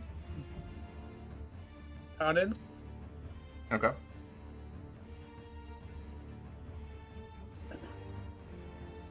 And then as a bonus action, I'm going to activate one of my Crimson Rights. Noted. Which one? Cold. Okay. Good roll. Well done. Play games, win stupid prizes. Alright. Dunnan, you do feel during this round it has shaken off this fear effect upon which you have placed upon it. But it is your turn. Right. Well, continue what we have started. 2 attacks. Go for it. Yes. Miss. That will miss. But I'm gonna use my I'm gonna use my channel divinity this time. Okay, that's strike. So a 20. It will miss. It is a natural 1. It is a guaranteed miss on attack rolls. Oh. It is the only thing that natural 1 and natural 20s care about. It is, you feel this surge of energy run through your arm. You swear you have the greatest hit possible, and you just caught the wrong part of its carapace. As these beady eyes sort of roll, well, not the eyes, but the whole head sort of rolls towards you as it's shifting. You see yourself reflected 1,000 times in these tiny little panels. It sees you. Oh, damn it. Great rolls. Oh my, yeah. I check out. Bye-bye. Alright, I would take it you're conjuring the mug Yes. with the bonus. Mark. Noted. Okay. Yeah. You can go ahead and pull that out. As we come around to Siegfried. So with my action, I'm going to Primal Savagery at advantage because of my tree form. Nice. Oh yeah, wisdom-based attack. Yeah. Go for it. So that's my first thing. 20 Nice. will hit. 14 And- points of acid damage. And then with a bonus action, I'm going to launch a level 3 healing word towards Dunnan. Okay. I'm fine. I just missed. There's some healing. We're pretty good It's for an alright. outcast. That is my turn. Yeah, 16 points. Alright, it is the Dragonfly's turn. Dunnan! It's going after you. Okay. Barbed tail. Ooh. Almost. So the tail turns around as you see yourself reflected in the eyes. You don't see the tail coming up like a spider stinger coming underneath. That is a 30 to hit you. It didn't crit you. Sure. It didn't crit you. It's this massive thing, I'm sorry. That is 30 points of piercing reduced to 27. But you cannot be paralyzed, so be thankful. The side of the Thank you. talons, one's going after Aeolus, and one is going after Dunnan. I'm gonna use my reaction to attack it. Oh, when Because of Sentinel. Sentinel. Yeah. I'm gonna smite you. Alright. 17 does hit. Yeah. Aeolus, does a No, it's 22 hit you? Yes. 27 points of slashing damage, and you are bleeding out. Woohoo! Great. Only myself makes me bleed. These wounds do not want to seem to heal quickly. All right, and then so it takes how much damage done? 10, 22. 22. Nice damage. This thing is starting to look rough. Parts of his carapace Right. have been cracked and broken. Does not seem to be thrilled with what is going on here. The talons that struck you, Dunnan, is 23 points reduced to 20, and you are continuing to bleed. Dana is looking really bad. It is then going Bleeding to move all over. and gain altitude. Oh, yeah. It was hit with Can't see Sentinel. it. It was not hit with an opportunity attack. Nope. I can't. It was a reaction by Sentinel. Yeah. So it is going up to 45 feet in height, and moving to here. Aeolus and Hellerast have the opportunity to make attacks. Oh, hell yeah. Oh. Answer, would this count as the first attack with the katana? You have not made an attack with it, yes. Yet. So I would say yes. And because of the feature of that, I would allow you to draw it as part of the attack. So you have advantage. 22 hits, 15 points. Very solid. And yeah, right. 13. Are you wheeling or welling? Or wheeling? I Not you. Yes, I'm Avery? going to. Shit. That's an action to do so. Yeah, let me see. I want to see how many wheels and mows I have. Well, left. don't forget, I can also. Can I do Corin as well? I believe it's an action to, or you would spend your reaction to have Corrin make the attack in place. I only have Rather one than the plus Soul Steel. left, so I'm going to save it. You're gonna save it? Okay. 13 does miss. Okay. Noted. This brings us around to Tang. It has gained 45 feet of altitude, 9 by 5, 9 squares up, and shifted to there. At the end of your turn, Hellerast, if you are not within 30 feet of Corrin, Corrin will vanish. Yeah, I'm aware she's just going to disappear. It's fine. But it is Tang's turn. What would you like to do?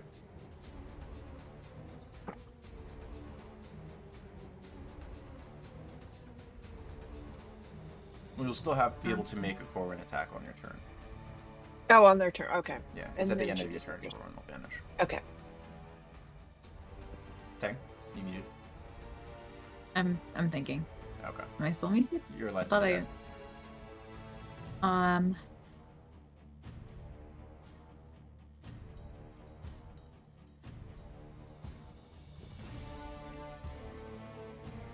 I am going to cast Guiding Bolt. Guiding Bolt. Yeah, it's got a stupid range. Go for it. 120, I think. Mm-hmm.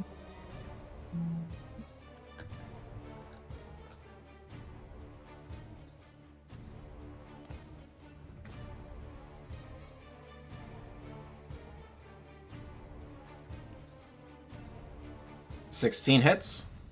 And you upcast it second level, correct? Mhm. Alright, Yeah. so 16 points of damage. And it is glowing with your radiant energy. It's looking real bad now. It pierces through part of its wing. Not enough to prevent it from flying, but flavorfully fun. Anything else with your bonus and movement? And or movement? I'm going to move myself into melee with it. Try to Okay. keep it from Yeah, fleeing. you're 25 feet up. So yeah, you can definitely do so. So you Okay. are And I'm gonna go.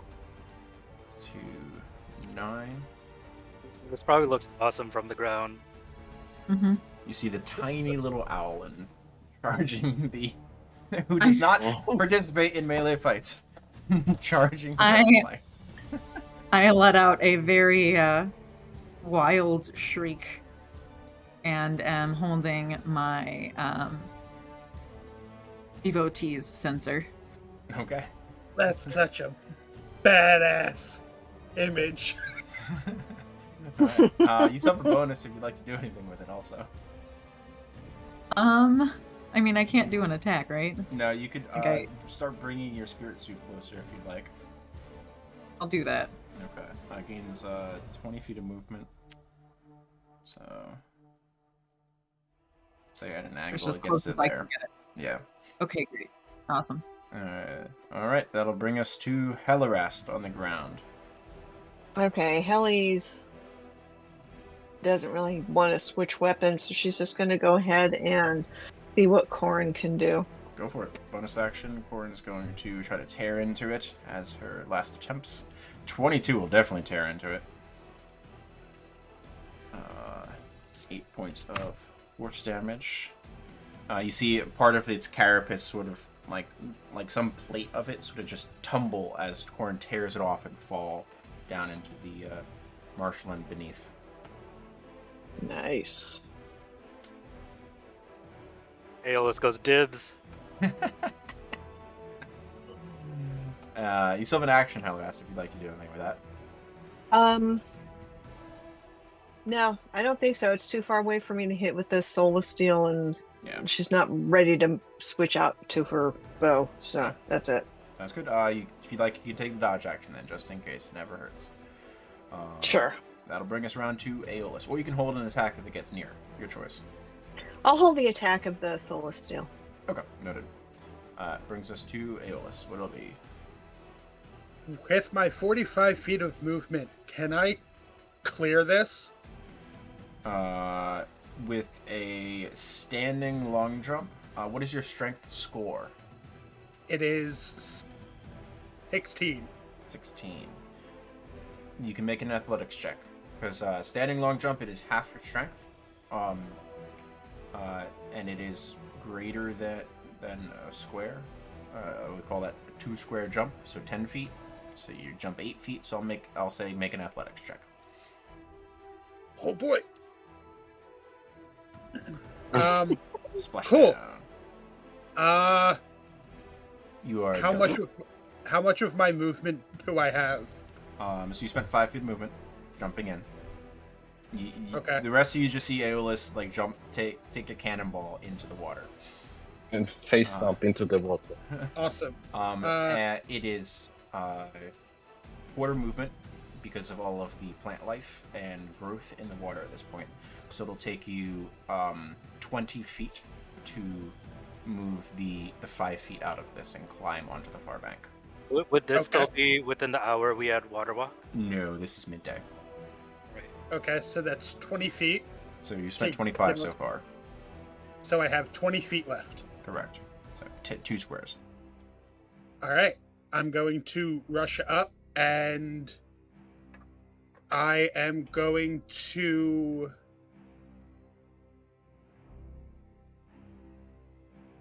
take the mimic tongue out and mimic glash it. Sure, what's the range on that? It is 30 feet. Okay. You reach up and try to lash at this thing. It is a little bit outside of range. You can get about 40 up. It's 45 in altitude. What does it look like as you pull out this mimic tongue? Is So it attached to a handle or anything, or are you just holding the Yes. end of the tongue? So I fashioned a handle from one of my older short swords, and it kind of unfurls into a carnival-like whip, and the mimic tongue's only like 2 or 3 feet long naturally, but as Aeolus lunges out, it extends unnaturally and seems like it comes to life as it attempts to hit, and it just shrinks back down. And in frustration, Aeolus is going to amplify. Oh, wrong one. He's going to amplify on Curse of the Binding, and is going to try to keep it there. Okay, that's a strength save, right? Yep. That is a natural 20 for 29. This thing's strong. It's very big. And Yeah. insects are particularly strong for size in the first place. Anything else, Aeolus? I believe That's that's it. everything for you. Brings us around to Dunnan. Seeing that it tries to run away, he's gonna jog over there and throw the hard iron. The first one is a straight roll, right? Because of the guiding bolt. Yes, yeah, the guiding bolt has not Because been it's- absorbed. Yeah. I did not catch it on Corin's attack, so I'll say it's still present. Corin would have absorbed it, but I missed it, so you have advantage. Yeah, Which is 15. Straight roll because of long distance. Yes, Right? 2060, yeah. 15 does hit. It is exactly what you need to hit this thing. It's big. It's not hard to hit. It's just pretty. You are not fucking me up and running away then. Second Heart attack. iron returns to your hand. Second. Oh, Ooh. yeah. Yes. God damn it. You guys are like flirting with a very low AC and still missing. I'm gonna wheel. Alright. What's the range on wheel? Is it 30 feet? Or is it 60 feet? Oh, 30 feet. 30 feet. 30 feet. I can't do it. Yeah, he's just outside of range for you. Sorry. No problem. Sucks. It brings us to Siegfried. Okay. With the bonus action, I'm going to go into archer form. You still have 3 minutes. With my starry form. So I think with my archer form, the moment I go into it, I can launch an attack with my bonus action. I believe you do, yes. When you Yeah. activate his form and as a bonus action on subsequent turns. And because in my tree form, it's at advantage. 60 feet. You do. Do I need to move a little bit? Nah, you're probably fine. Okay. A squared, B squared, C squared. You're good. 35 feet, 45 feet. You're fine. So bonus action, archer attack coming in with advantage. 27. That'll hit. Jeez. And then with my action, I'm going to launch a guiding bolt, but instead of with my starry map, I'm just going to use a leveled spell because I want to upcast it. Okay. I am going to cast it at level 3. Third level, advantage. Yeah. Natural 20. And I'm going to wheel Oh, myself. my. I'm going to wheel myself. That's why I was saving the wheel. Oh, wow. Advantage 14. Yeah, that hits. 29 points of damage. And it is once again glowing. It looks severely fucked up at this point. You can see it's sort of faltering in its flight. And is on its last wings. Yep, and that's my turn. That's everything I can do. Alright. It's got one thing next to it. It is going to try to first scythe Teng.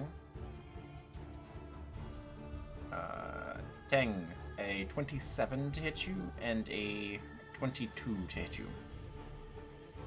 Both of those hit. Okay. That is 19 points of slashing and 26 points of slashing for 36, 45 total. And you are bleeding out.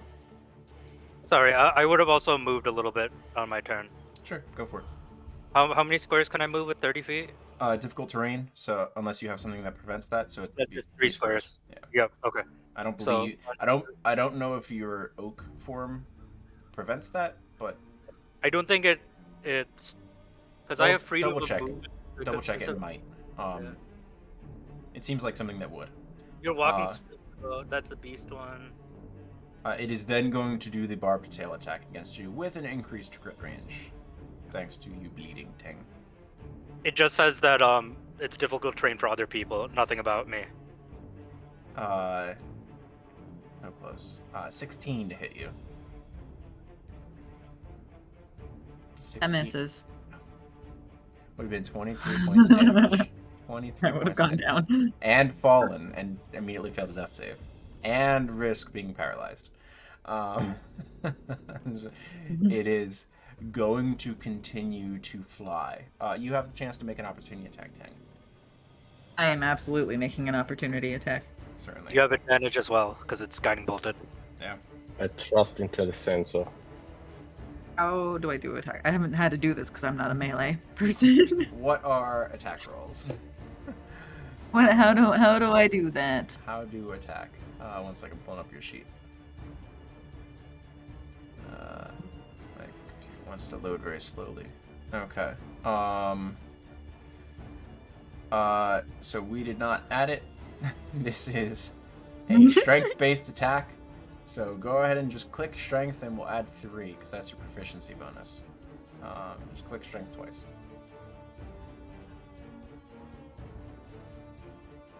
Yeah. So you needed a 12 because your proficiency be 3 to bring it up to 15. You did not hit. I'm sorry. Okay. It flies 120 feet away from y'all. This is a That wild bitch. creature. It is interested in self-preservation more than food at this point. Tang, are you pursuing? I am absolutely pursuing. Oh my gosh. Okay. I am as well. Wild look in my eye, and Right, I so take you off have- flying Yeah, after him. Ellie, magic missile, magic missile. So alright, so we're gonna move a little bit more into theater of the mind then, since it is off the map. So it is 120 feet away from you, Tang. You have 30 feet of movement with your fly speed to close the distance. So you're trailing it by 90 feet at this point. What are you doing? Yeah, I cast Guiding Bolt. Sure. Advantage of suspense, so do guiding bolt. Level. Level 2. Okay. Yeah. Amazing, 11, amazing. 13, 24, 30, 33 points of damage. How do you want to do this? God damn it. A deep voice that is not my own rings out across the marshlands, and this large, bright bolt of light comes down from the heavens and hits it right in the center of its head. As it's buzzing away at breakneck speeds, trying to evade, realizing that it has bitten off more than even it could chew in this hunting excursion, it is making significant distance. You know you are going to lose it in a single round. You will not be able to keep pace with it. It turns its body for a moment, continuing to fly backwards at the same speed. It's a dragonfly. They have really cool flying abilities. And as it turns, you line up this guiding bolt, pursuing it as fast as your tiny wings can carry you in comparison to it. And this streak of light illuminates the top of the trees for a moment. The rest of you see this bolt of light vanish past trees that block your line of sight. And then Tang's exclamation of joy as there's this crashing and cacophonous breaking of branches, partial splashing sounds coming from a little bit of a distance to the east of you. That is going to take us out of initiative. I'm really sorry, guys. It's snowing like crazy here. I have to go out and clean my driveway. Alright. Otherwise, we're stuck inside. We're gonna do a mid-session break here also. Yeah, I'll try He's to going be to back. just take a personal note never to piss off Tang. Never ever. Oh yeah, I will try to be back for the break, but don't wait up for me. Okay, sounds good. 30 points left. It's like she can't deal 30 damage with a guiding bolt. Nope. I feel so accomplished this session. And you should. That's what it gets for knocking me out of a tree. Rude. Yeah. Just a bug, though. Not like it has much of a brain. But it has a lot of monster parts I want. Oh, It does. oh yeah. All right. So let's break until 20 after, so 7 minutes. Sounds good. Yeah. Sounds good. Alrighty. Be back in a couple.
She's muted. Wonderful.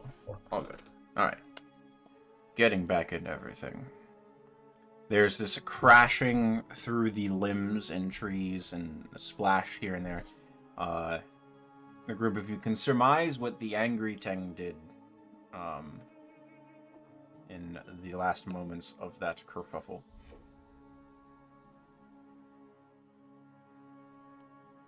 Would you like to- Aeolus is hauling ass. Over. Okay. You need a nature check to be able to locate a donkey, and then a strength check to haul said donkey somewhere. Okay. You get over to the forum. The wings are badly broken and damaged from the breaking of tree limbs against it as it fell. What are you trying to harvest from this initially? There is the barb at the end of its tail. There are its talons, and there is the plates of its carapace. You are not sure how much you will be able to harvest. It is rapidly starting to sink at the same moment. So, I want to try to take at least one of its talons immediately. Okay. Like, break it off at the joint. Okay. So this will be an escalating series of checks because you are racing against time to salvage parts of this. Go ahead and make me a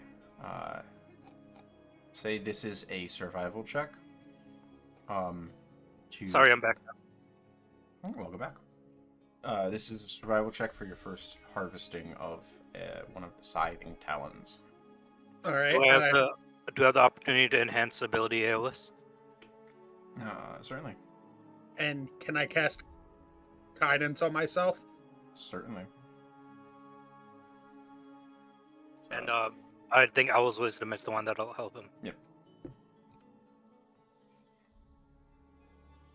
I drop out of tree form when I cast. Noted. Okay. Handily enough, Aeolus, you are able to collect both of the scything talons of this creature. More of its body is sinking into the marsh at this point. As much as the watery area that it's landed in. Is its stinger accessible? It is underwater. Okay.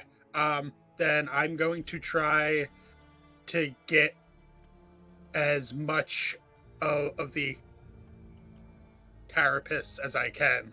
Okay. And even if I have to like partially sink in with it. Okay. Noted.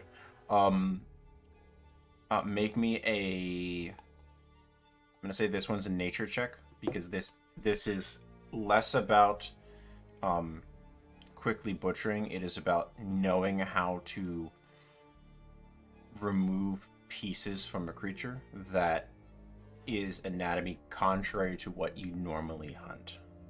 Okay. This is a very large insect. This is not a typical piece of prey that you would be expected to know how to butcher in the field.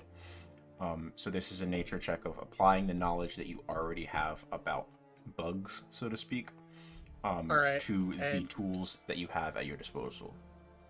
All right, and I'm going to flush the rapidity toxin from my body. Okay, noted. Go ahead and make a nature check. Hey, pretty good. You are able to harvest 3 good-sized sort of plates of this carapace. You select the ones along the main thorax of this creature that are quite larger. So you have 2 of them that are roughly the size of a shield, and then one that is the size of a dinner plate. It's about a foot in diameter. Roughly square. There's a slight curve to it, and there's rounded edges, but it is about 12 by 12, 12 in, like 1 foot by 1 foot. The others are closer to 2.5 in diameter.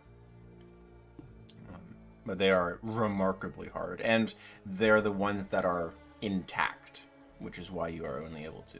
Everything else is sort of that you have immediate access to have been damaged. I do need you to roll me a d20 though, because you are submerging yourself in the water to get some of these. Okay, and if it helps at all, I will hold my breath as well. Okay. Because in the moment, Aeolus forgets about water breathing and just goes into instinct. Okay. Due to your nature, do you have resistances or immunities to poisons and or diseases? Yes, I have immunity to the poison condition. Immunity to the poison condition, not poison damage, right? It's poison damage and poison Um, condition. Poison damage. Okay, noted. I would like you to make me a Constitution saving throw. Okay. While you are working, you feel something bite you, but it doesn't seem to have any effect at the moment, as far as you can tell. In your immediate fervor of doing this job, recognizing that time is of the essence, and you pay it no mind. Okay. Are you attempting to go for the stinger? It is well beneath the waterline at this point. There is less than a third of this thing's body above the water as it is sinking through the murk. If I will take a moment to go under and to trail its body to see if the stinger is easily accessible or if it's like I have to move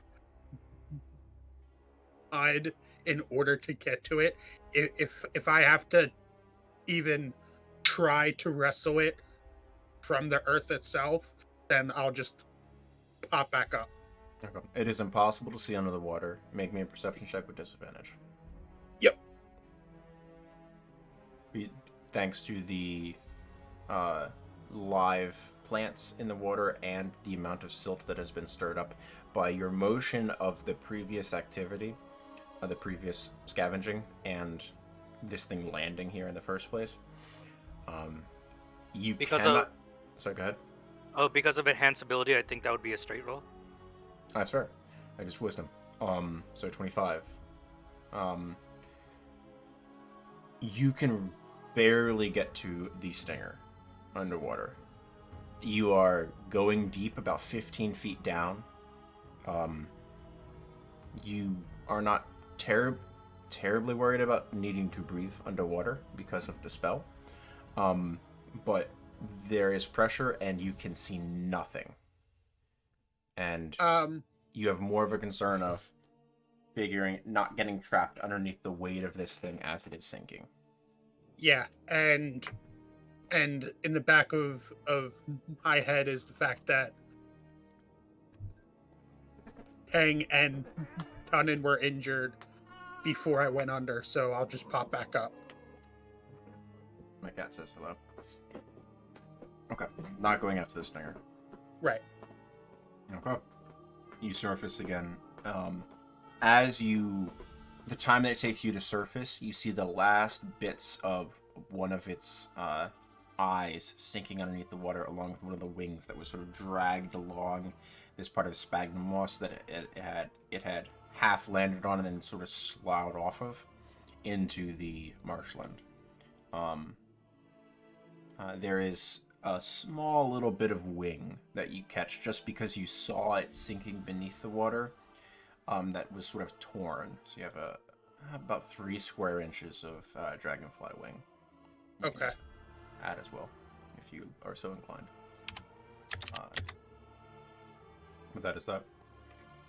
The marshland reclaims the gargantuan dragonfly. One of them.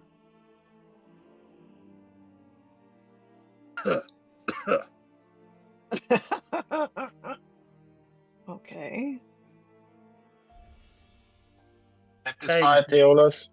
Tunin, are the both of you okay? Ken is looking extremely rough. Feathers are missing. Very, very bedraggled. I'm currently applying a medical kit to myself. Or medical. Helly gave you 6 points of healer's kit to healing. me.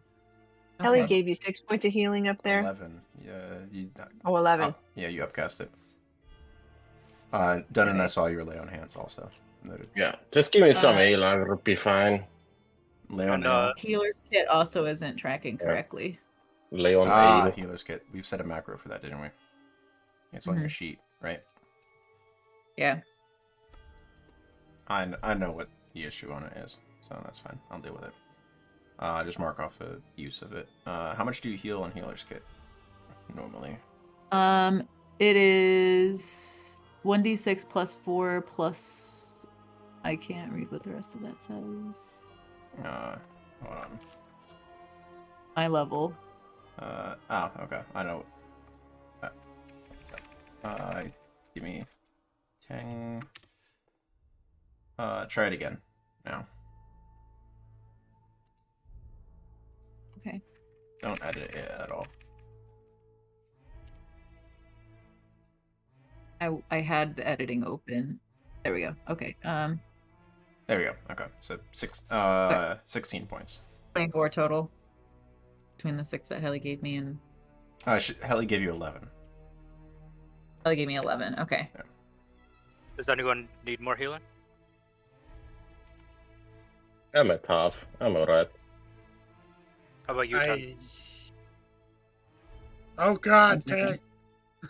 One sec. I'm working. I'm doing math. Give me a second. No worries. Aeolus, do you need health?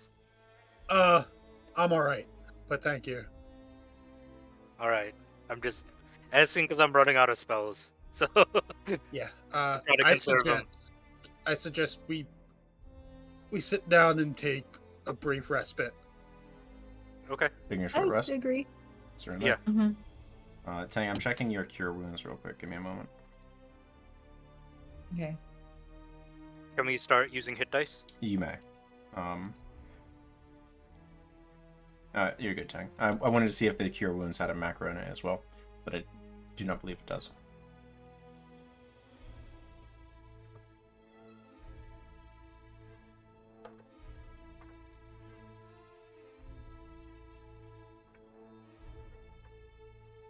There you go. That's some healing. And, I believe my starry forms charge it. My wild shapes come back, so I gotta remember that. They do on short rest. Yeah. I know because I've been working on building a druid for myself. So, Oh, nice. Nice. like wildfire druid. In my next Wildfire game. Druid. Secret was almost a Wildfire Druid. I really like Wildfire Druid. I'm excited. Blue Joe. Nice. I figured, The little teleport ability you have so- with your so good. companion is so fun. I also figured out all of the macros to put in my wildfire spirit's stat block, so that Oh, way they nice. refer back to my sheet for the proficiency bonus. So of they Gold just Crow. like automatically update as Yeah, you change your shit. Exactly. Yeah. So it'll keep tracking and checking all of my proficiency bonus as that changes, and my spell save DC. Nice Yeah, healing. Tang. my fire companion was like a floating goldfish. It was really fun. Mine is Calcifer. Oh, nice. Nice. Oh, I love it. Oh. Because Siegfried is actually a character I played in a Frost Maiden campaign, Okay. and he was originally a fisherman. That Oh, became yeah. after he fished up a golden fish, that became his fire companion. I like it. It's fun. Yeah. All right. The short rest completed. You continue on for the remainder of the day, making I think we're getting to the part slow where we do progress. are we close to the part where we do the evening water walk? I would say so. Roll me a d20. Who's next? Siegfried did it. Aeolus, you're next. Well,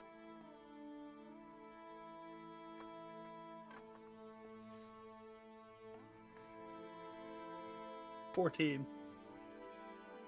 Okay. Hey, you didn't roll another one. Yeah, man. All right. The I think it was the other Sam who rolled the one. yeah.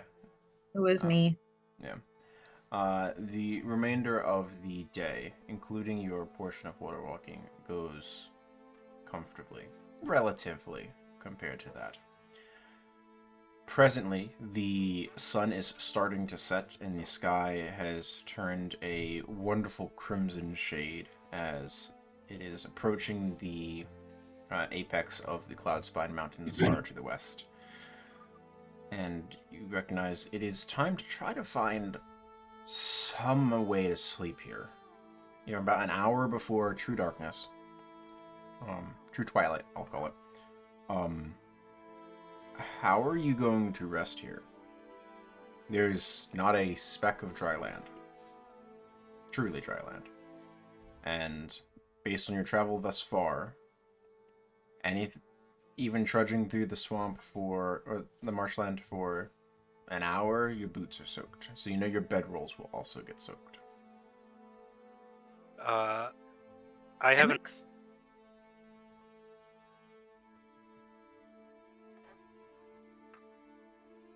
Tie the bedrolls between trees. Sorry, I'm I was gonna just say, Helly's gonna climb a tree.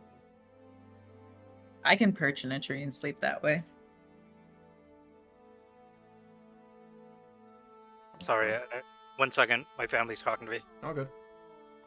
Alright, so Hellas, you're going to try to turn the bedrolls into hammocks. I think so. Okay, make me a survival check.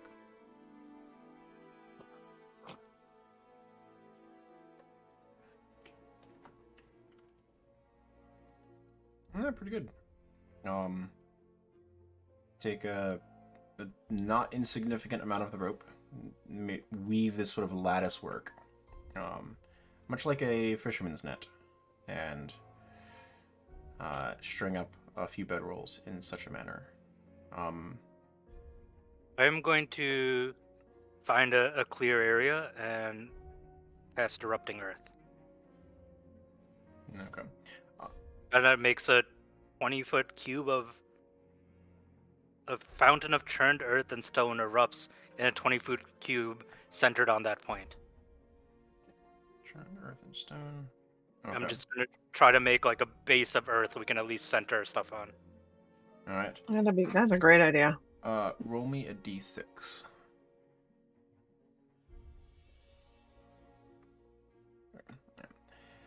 You find this sort of collection of gnarled roots that are holding on to the little bit of earth that these trees can retain from the waters. And cast this spell. There's this churning and bubbling from the damp and soggy ground as this spout of mud and thick clay-like sludge erupts from the space and flows out over it. The ground is slick. There's not that much earth that is dry here for you to erupt in the space. You're not conjuring this from anywhere. You're erupting it from somewhere. So you're erupting it from a wet place. A notable use, but it is not having the effect that you are hoping.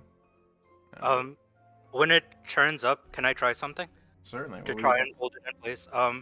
Once the mud and earth has been churned up, I want to reach out with my Ring of Winter and try to freeze it by lowering the temperature. Because it has the ability, the temperature if 120 foot spheres, 20 within degrees 300 per minute. Yeah. yeah. I would like to do that on the mud to freeze it for as long as I can. Okay. This affects permanent unless you use the ring to end it as an action. All right. So you eat one charge, and you are dropping the temperature of everywhere around you Yeah, below freezing. or just to freezing, I guess. I think I can stop it at a certain point if I want to, or does it just keep going? Yeah, so the temperature in the area drops 20 degrees per minute to a Oh, okay. minimum. So by the end, it's probably way too cold for us to sleep in there. You drop it to -30 degrees. Yeah. Yes. Like, It is ostensively cold. Tang, even you are cold. I mean, Siegfried's gonna go sleep in there because he's immune to cold right now. He's gonna go in Yeah. there and then just set up and stuff. He's like, it's a little cold in here. I don't know how guys you're gonna fell, but I'm gonna stick here tonight.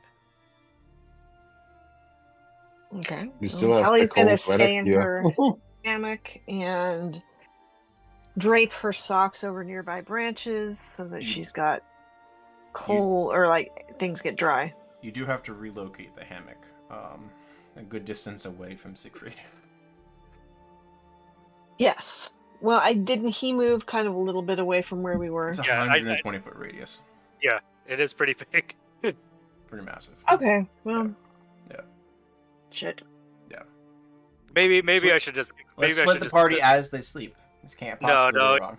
Yeah, now that I realize Yeah, how far sure. away now I realize how far away everyone is, I'm just I drop it. I'm like, sorry, I was trying to make a good idea, but it didn't work out. I'll take hammock. I'm testing it out. I've never used this rig before. I was giving a strange halfling gave me a rig in a cave. I'm still figuring it out. You gotta try sometime. Yeah. So the hammocks you're able to set up, each of them is good for 2 people. So 2 people sort of in the same hammock with their bed rolls. I don't need a hammock. Okay. But it's, There's Which is also great. when we pick an area to set up our hammocks, I would like to cast hallucinatory terrain on where we're camping, just to make it seem like the branches that our hammocks are hanging from are bare. Like, have it basically look exactly the same, just minus us in the hammocks. Noted. Okay, so you with hallucinatory terrain, you cannot remove objects from the environment, but you could put cover around where you Yeah, are. I'll make it look like it's just a bunch of branches like That around works. us. Yeah. Yeah. Very like particular grove of roots and grasses that have grown up. That's fine. You cannot remove, but you can add to obfuscate. Tactile characteristics. And I hate to add on to our camp setting up shenanigans, but Aeolus is gonna set up alarm. Okay. Just around where the group of you are sleeping. Yep. And I am going to I'm gonna let the group sleep. And I'll take watch. Take first watch. Noted. I would like a D4 roll and a perception check. Ellie will take second because she was not injured at all in that. You were not, were you? Yeah. Nope. On brand, Aeolus. On brand. You Aeolus watch. is just messing around with the arms of this dragonfly.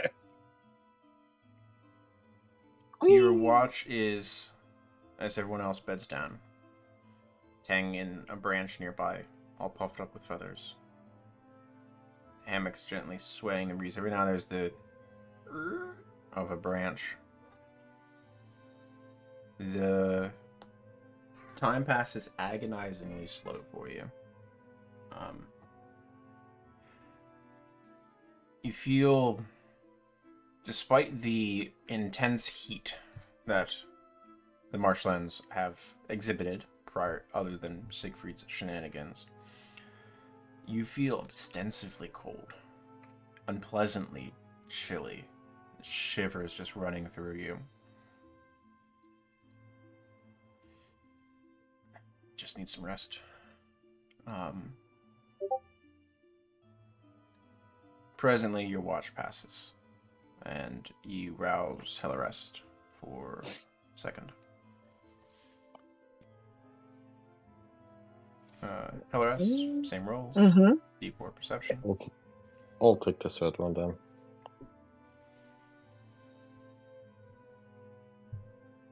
Yep.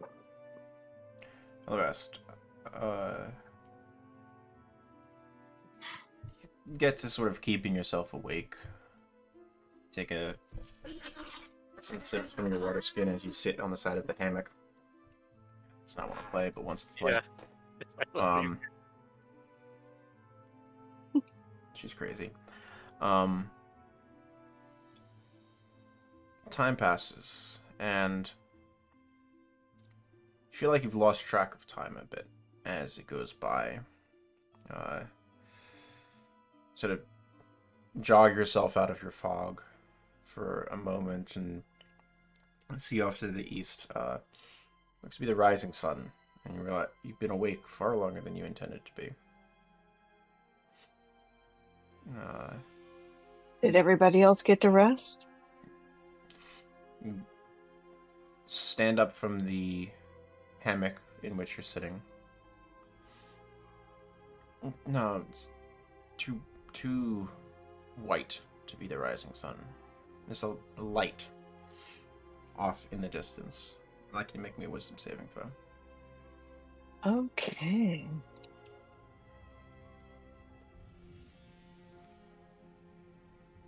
Does Dunnan's aura work while he's sleeping? No, he's incapacitated at the moment.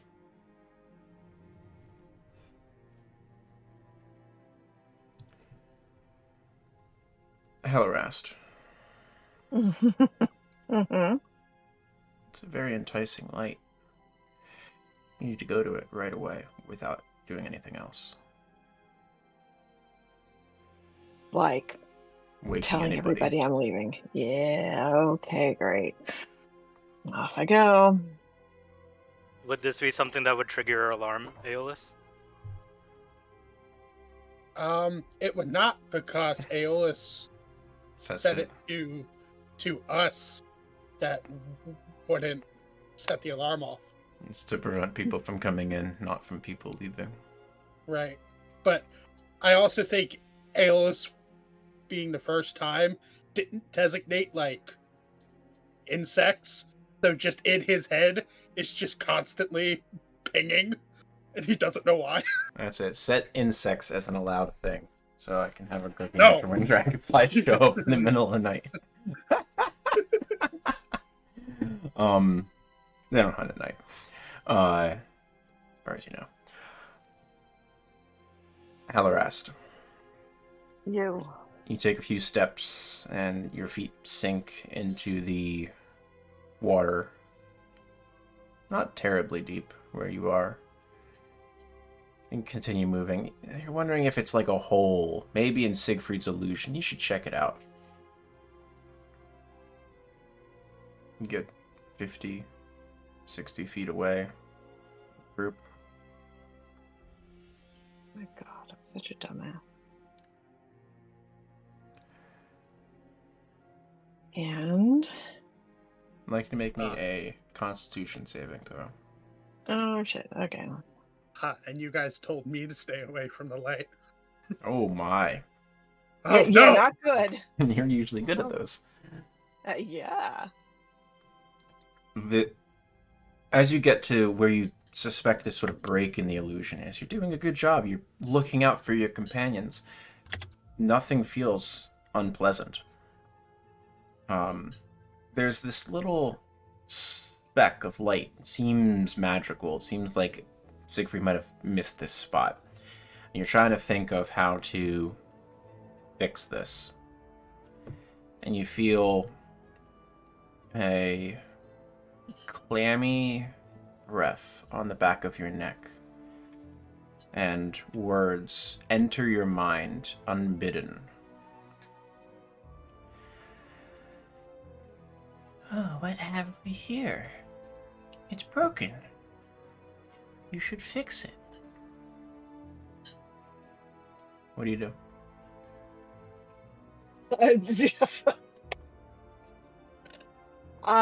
Completely baffled, and I'm just gonna freeze with my eyes wide open and say, "What's broken?" The magic. The magic's not working right. Fix it. Would you like help? Can I see you? Take a glance around. You see no one. Yeah. don't know what you're talking about, and I don't know how to fix magic. You feel a sweaty, cold, clammy hand sort of touch the back of yours. You look, you see nothing, and guide your hand to the mote of light, where this illusion is broken. Nothing's wrong with fixing something that Siegfried missed. It's good you have some help out here. Do you allow yourself to fix the illusion? Can I make an intelligence check? Not a wisdom, but an intelligence? You make an insight check. Insight, okay.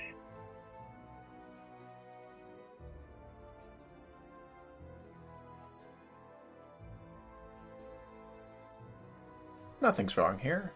You're just doing what any good friend would do. Okay, I guess Helly's just gonna be an absolute dumbass and Reach out and reach out and touch the light. you touch the break in the illusion. You feel this cold energy wash over you.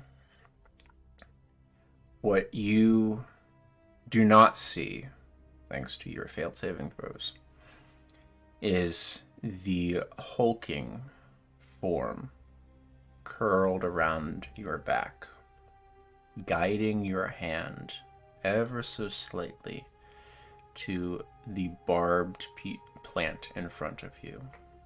As your fingers curl around the seed pod and you feel the small pinpricks, you don't notice the pain. It doesn't feel sharp to you. Just feel yourself pushing the little bits of the illusion back together, snuffing out the little bit of the light. And a small bit of your essence is pulled away by this hulking, cloaked form, wild hair, shifting, pulling back its multi-jointed arms. You did so well. You should go back to sleep. Be good. Okay, well, Helly will just kind of wander back and crawl into her bedroll and go to sleep.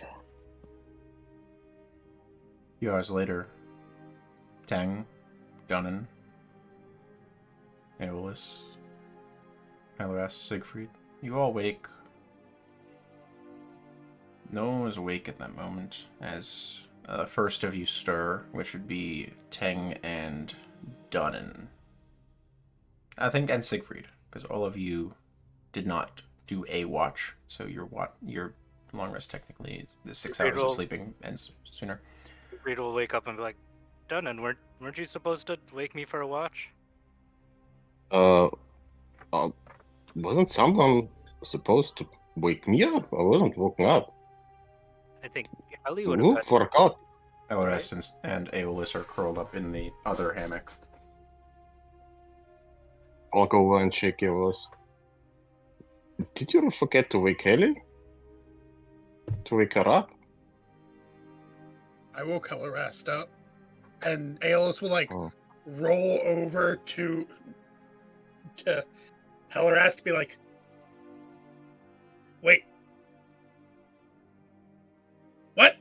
She's sleeping. Snoring softly. I'll gently wake Helly up so she doesn't stab me. I'm going to be checking our packs to see if Yeah. anything's missing. Helly, Noted. are you okay? Come back to that in a moment. Yeah, I'll I just. wasn't that drunk. Helly, is everything okay? You feel alright? Is Helly waking up? Yeah, you wake up fine. You're very groggy and you still need 2 hours of sleep, but as does Aeolus to finish their rest, both of your rests. You never. Do I have any kind of recollection of what happened? No, your watch went perfectly peacefully. You never woke up Dunnan for his watch, and then he never woke me up. What? Ah, Can I do what the hell? Do you mind if I just do a quick check on you, Helly? Go right ahead. I mean, it Please, was for a the love of pretty God. exhausting fight. True, but I mean, Helly's been through exhausting fights before. I've never seen her. Yeah, I don't remember crawling in bed. I don't remember going And back to I sleep. remember when we were kids, if you messed up something for Go Ground, keeping watch, pretty harsh on you guys, but Oh, yeah. not That was to nasty. presume. So specifically for Helly, I'm going to enhance ability myself before I do the medicine check. Okay. Wisdom. Go for it. Yeah, wisdom. Can I look around while he's doing that? Sure, perception check. And Just Tang see. investigation check. Got She a seems nat fine. 20. To the best of your relatively well-experienced knowledge. Wow. Yeah, perfect. Wow, those rolls. Nice. Yeah. Helarast seems fine. I mean, she seems exhausted. She's still tired. She probably needs more sleep. But other than that, nothing seems off. I'm going to ritually cast Detect Magic on her as well. Certainly. She will likely be falling back to sleep during that time, I would imagine. But That's fine. I'll let Helly go back to sleep. okay. Done. I mean, other than the illusory terrain that Siegfried has set up, nothing seems off here. You don't see any creatures or that you don't expect. You don't see any immediate dangers nearby. No one's disturbed your camp, as far as you can tell. Teng, as you are searching through the packs, that is all of the packs that have been stashed into the bag of holding. You aren't sure if you're remembering everything to sort of think of as you reach your hand in, or your claw in, but everything that you do remember, you check, and it is there. You can feel it come into your hand as you will that to be the thing to which you are searching for. You pull out each individual's packs one by one, just turn through them. Nothing seems to be missing. Hmm.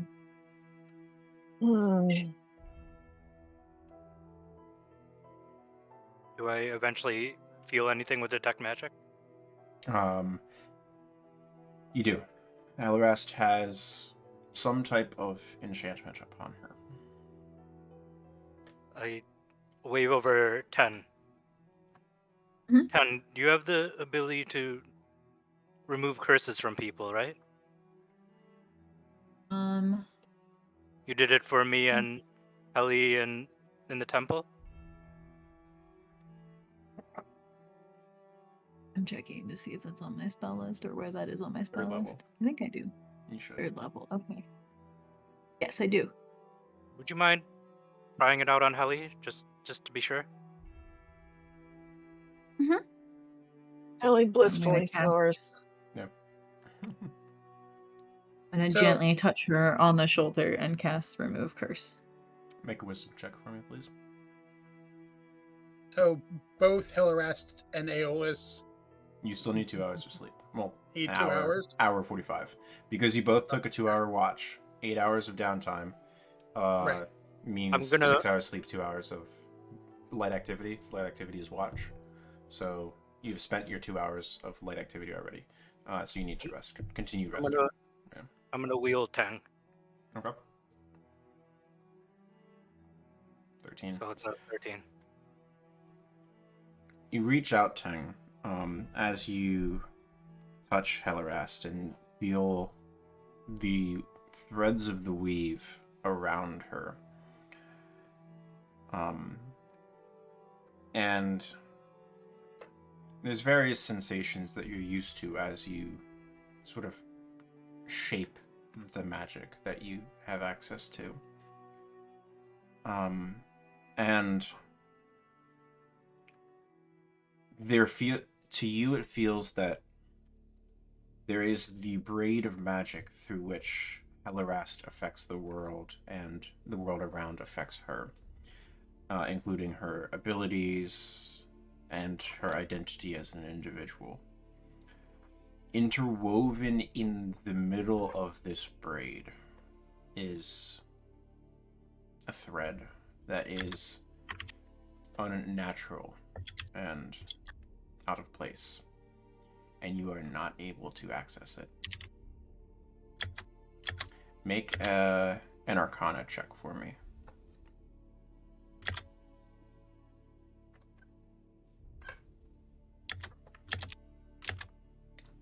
You're not sure what it is. Can I wheel her again? Yeah. Certainly. That's 18. Not enough. Close. Okay. You are not sure, Ting. There's this underpinning of something that has been added to Hellerest's braid that you cannot quite place and cannot rightly affect with this spell. Something's wrong, but I can't. The spell isn't working to remove it. Okay, let me try something. I'm going to cast Dispel Magic on Helly at a 4th level. Okay. Make a wisdom check for me. Okay. This time I'm gonna go into. You currently have advantage. Oh, okay, cool. You still have I enhance forgot. ability up. Oh no, Yeah. sorry, my correction. You cast detect magic. You do not have enhance ability. So I'm gonna cast Enhance Ability again on myself before I do this. Okay. Because I cast that yesterday when Aeolus was Yeah. doing that. So I cast Enhance Ability, as well as I'm gonna go into my dragon form, Noted. so I can't roll below a 10. Okay. And then, and you said it's a Wisdom, correct? Wisdom check. Yes. Yeah. Here we go. There you go. 25.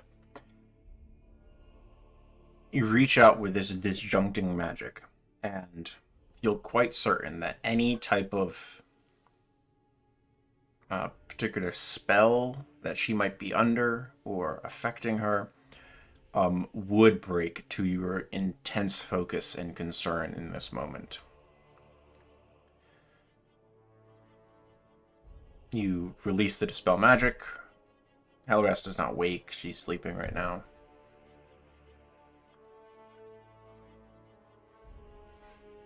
Did I feel the braid break or anything like that? Or You don't know. okay. The braid was a metaphor for Ting for her to remove curse. The dispel magic is the shotgun to remove curse's scalpel.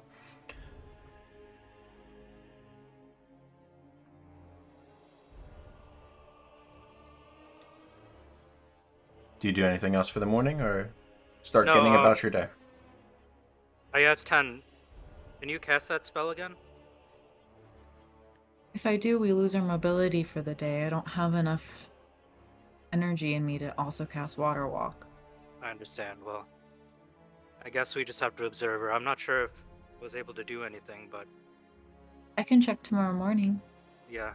Hey, I don't I mean really to do. sound like a sourpuss, but we still need our sleep. You're all just sitting around a hammock talking. I'm whispering. I'm just saying, but Aeolus, I think we found our disturbance. And then, but either way, good night. I think we will pick up as at that morning next session, though. Yeah. Alrighty.